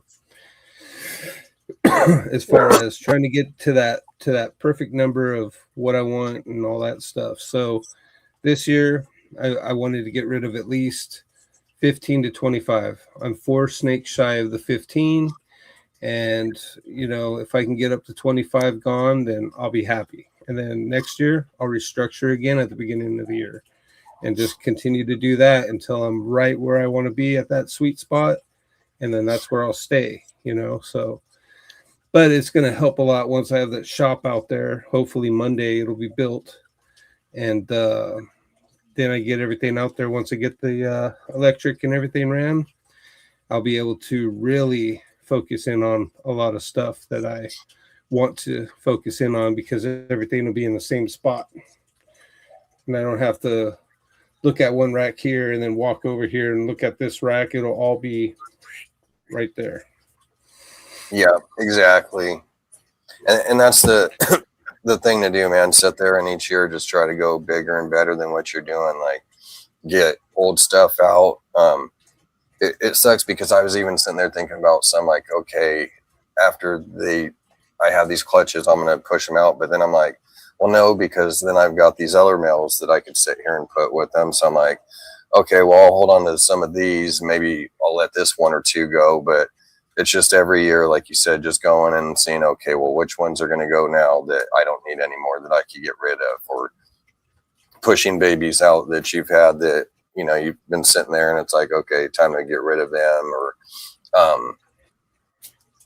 rearranging stuff, like you said, or upgrading, getting equipment, maybe going to Husbandry Pro instead of writing stuff down on paper anymore. You know, it's like trying to do that improvement and grow and do things, you know, to get bigger and better at what you're doing. Yeah. Yeah. My struggle right now is just monitoring what I'm having that's going to grow up to replace certain things, and trying not to miss it and then sell it and then be like, oh shit, I just sold the one that I could have replaced this male or this female with. And I've already done it one time. And so I'm trying to lock it down to where I'm not doing it anymore. But yeah, I got rid of a what was it? It was a Mojave Calico het for Joel F. Xanthic or something like that I produced. Really pretty snake, but I was like, well, I got this other one over here, so I don't need this one. I sold it, and I've regretted it ever since, because that would have been another calico I could have used for something. Yeah. But it is what it is. You can't keep them all. Yeah, and that happens, man. I've been there too, where it's like, man, I've been back and forth. Should I not? And then end up doing it and regretting it. It's like, man, I shouldn't have done that because I could have used it. Like you said, that's my head. Yeah, you just try to think it. And that's the thing too. It's hard because you really want to try to keep doubles, right, of each thing, whether it's male or female. You don't want to sit there. What's up, G-Pa? How you doing? You really want to try to keep doubles of your male and your female in case something happens, but at the same time, it's kind of hard to do that, right? Because really, that's doubling your collection. So I guess at times too, trying to pick the certain ones that, yeah, like with your males at least, okay, well, let me keep a backup on this boy, and maybe on a few females, maybe keep a backup, you know, just in case something on stuff that's really important. So, well, and that's why I held those 3 back instead of taking them to the show, because I'm like, you know what? I'm going to regret it if I take them all. So I kept 3 of those females back So that way I know I'm going to have plenty of whatever I need. And then if I want to, I can sell one, maybe two, and still have one. So exactly. Yeah, I hear you. In the same sense, though, I have three ready to breed all the time female albinos that are just nothing but albino. And if I went and I sold those regular albinos and I replaced them with these, then now I have three that are albino tigers that are het for Joloffe Xanthic. So now I can really put stuff to those and produce a lot more out of that than I would out of just an albino, you know. So I'm there, right. But it's like I love my albinos. I love my albino girls. They're great breeders, and I really don't want to lose them. But at the same time, if it comes down to it, you know, I at least have 3 upgrades for the 3 that I can get rid of. But that's the thing too. It's like, it is nice to be able to have those 3 because now you could take those to the expos. If you even just got 6 a piece out of them, that's 16. And you might, you know, you could obviously get more, 8 or 10. So, I mean, you're looking at 18, 24, 30 babies that you could be taking into that expo and getting rid of. And right. At 200, 300, 400 maybe a piece. You can't go wrong with that. Oh yeah, no, and those people that bought the ones that I took to the show, they got really good deals on them, really good deals. So yeah, I'm telling you, that tiger does miracles. It really does. Oh, it's nice. I can't wait. I already have something going on in the background here for some new tiger stuff coming out, but I'm gonna kind of keep that under wraps until I start getting there. I know, right? That's the thing. That's what I hate too, man. I wish he's, as much as I'm not ready for it, that I do need to wait. I really wish that I could have these clutches now and see what they look like and be able to, all right, guys, check it out. Now I can say something, because that's the thing too, man. It's like, you never know when, just because you pair them doesn't mean that, you know, it's going to go great that year. Even if she's been going and him and everything's been fine with them, you still never know. So, and with it being something new and all that, it's like, I got to wait till I see something that pops out, and then we'll talk and people could see.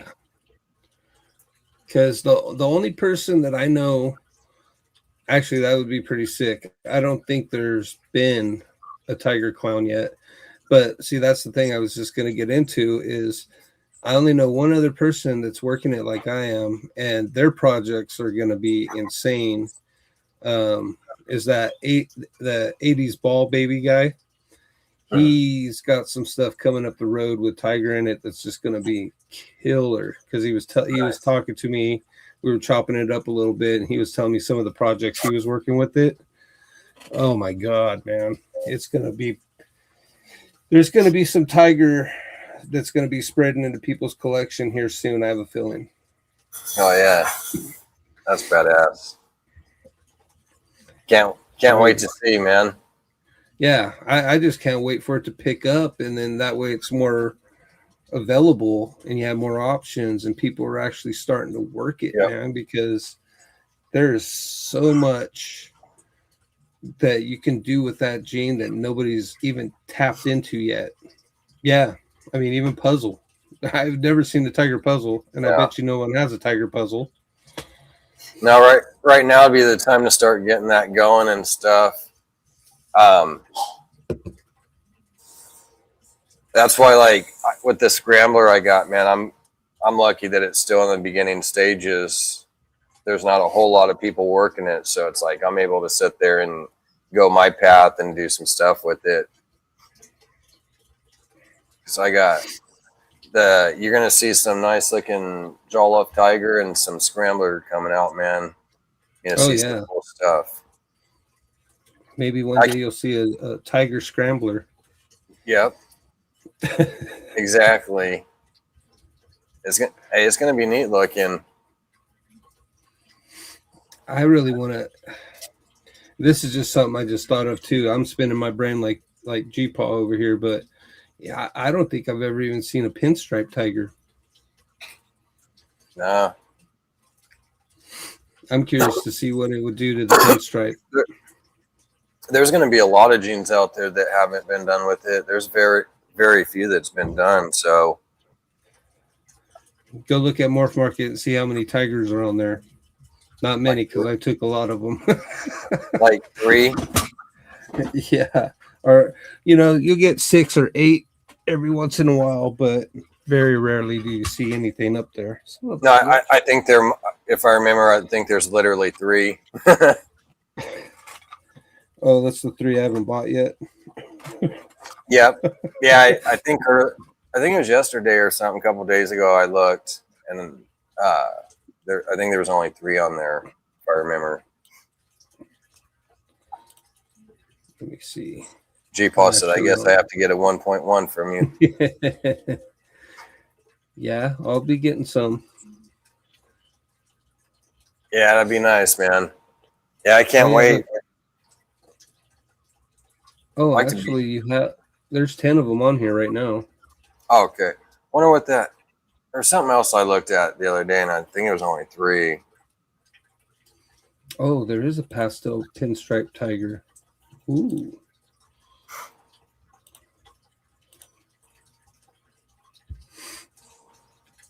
You found one? Yeah, and you know what though? It does affect the pinstripe. Oh, that's good. That's a good thing right there, finding something that could change that pinstripe up so it's not so dominant, just having those straight lines. And I love pinstripe. Like I said, I definitely want a pinstripe just to have a pure pinstripe and look at. But yeah, I would like to work it into some other shit and get it changed up too. Pastel pinstripe tiger female, $100. Oh shit. $100, man. Oh, look, right here is a female super pastel Jollof tiger for $69. Val said an army vet with balls has a lot of tiger.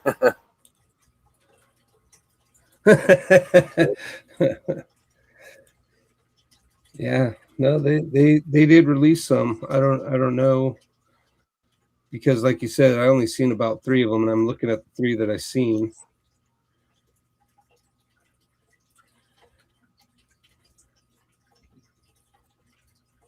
Huh. Well, shoot, I guess we could go ahead and end this. We've been rocking 3 hours and 33 minutes. Oh yeah, I'm getting the look. I'm getting the look already. Right. You guys have an awesome weekend, man. You guys keep grinding, keep pushing forward. Make sure that you come out to the Thunderdome tomorrow at 2 p.m. Pacific or 5 p.m. Eastern. Support US Arc, and then make sure that you go and get yourself a shirt or a beanie from Deeds Not Words. Awesome thing that they got going for the military and first responders. I don't know if I got much more than that to say. Next week we do have somebody coming on. We're going to be doing an interview. I forgot. I got to check with them, in fact, tonight. See if they're still able to come on, confirm that. And oh shit. And I was reading these comments, sorry, and I got sidetracked. But yeah, we have somebody coming on next week. And I think the week after we got somebody coming on too. And we got some stuff planned for you guys. So make sure you guys stay tuned for that. Good night, Val, and everyone. You guys have an awesome day. And like I said, you guys keep grinding and everything. You guys stay safe, and we will catch you guys all later. Until next time, peace out. If I could find the button, having a problem.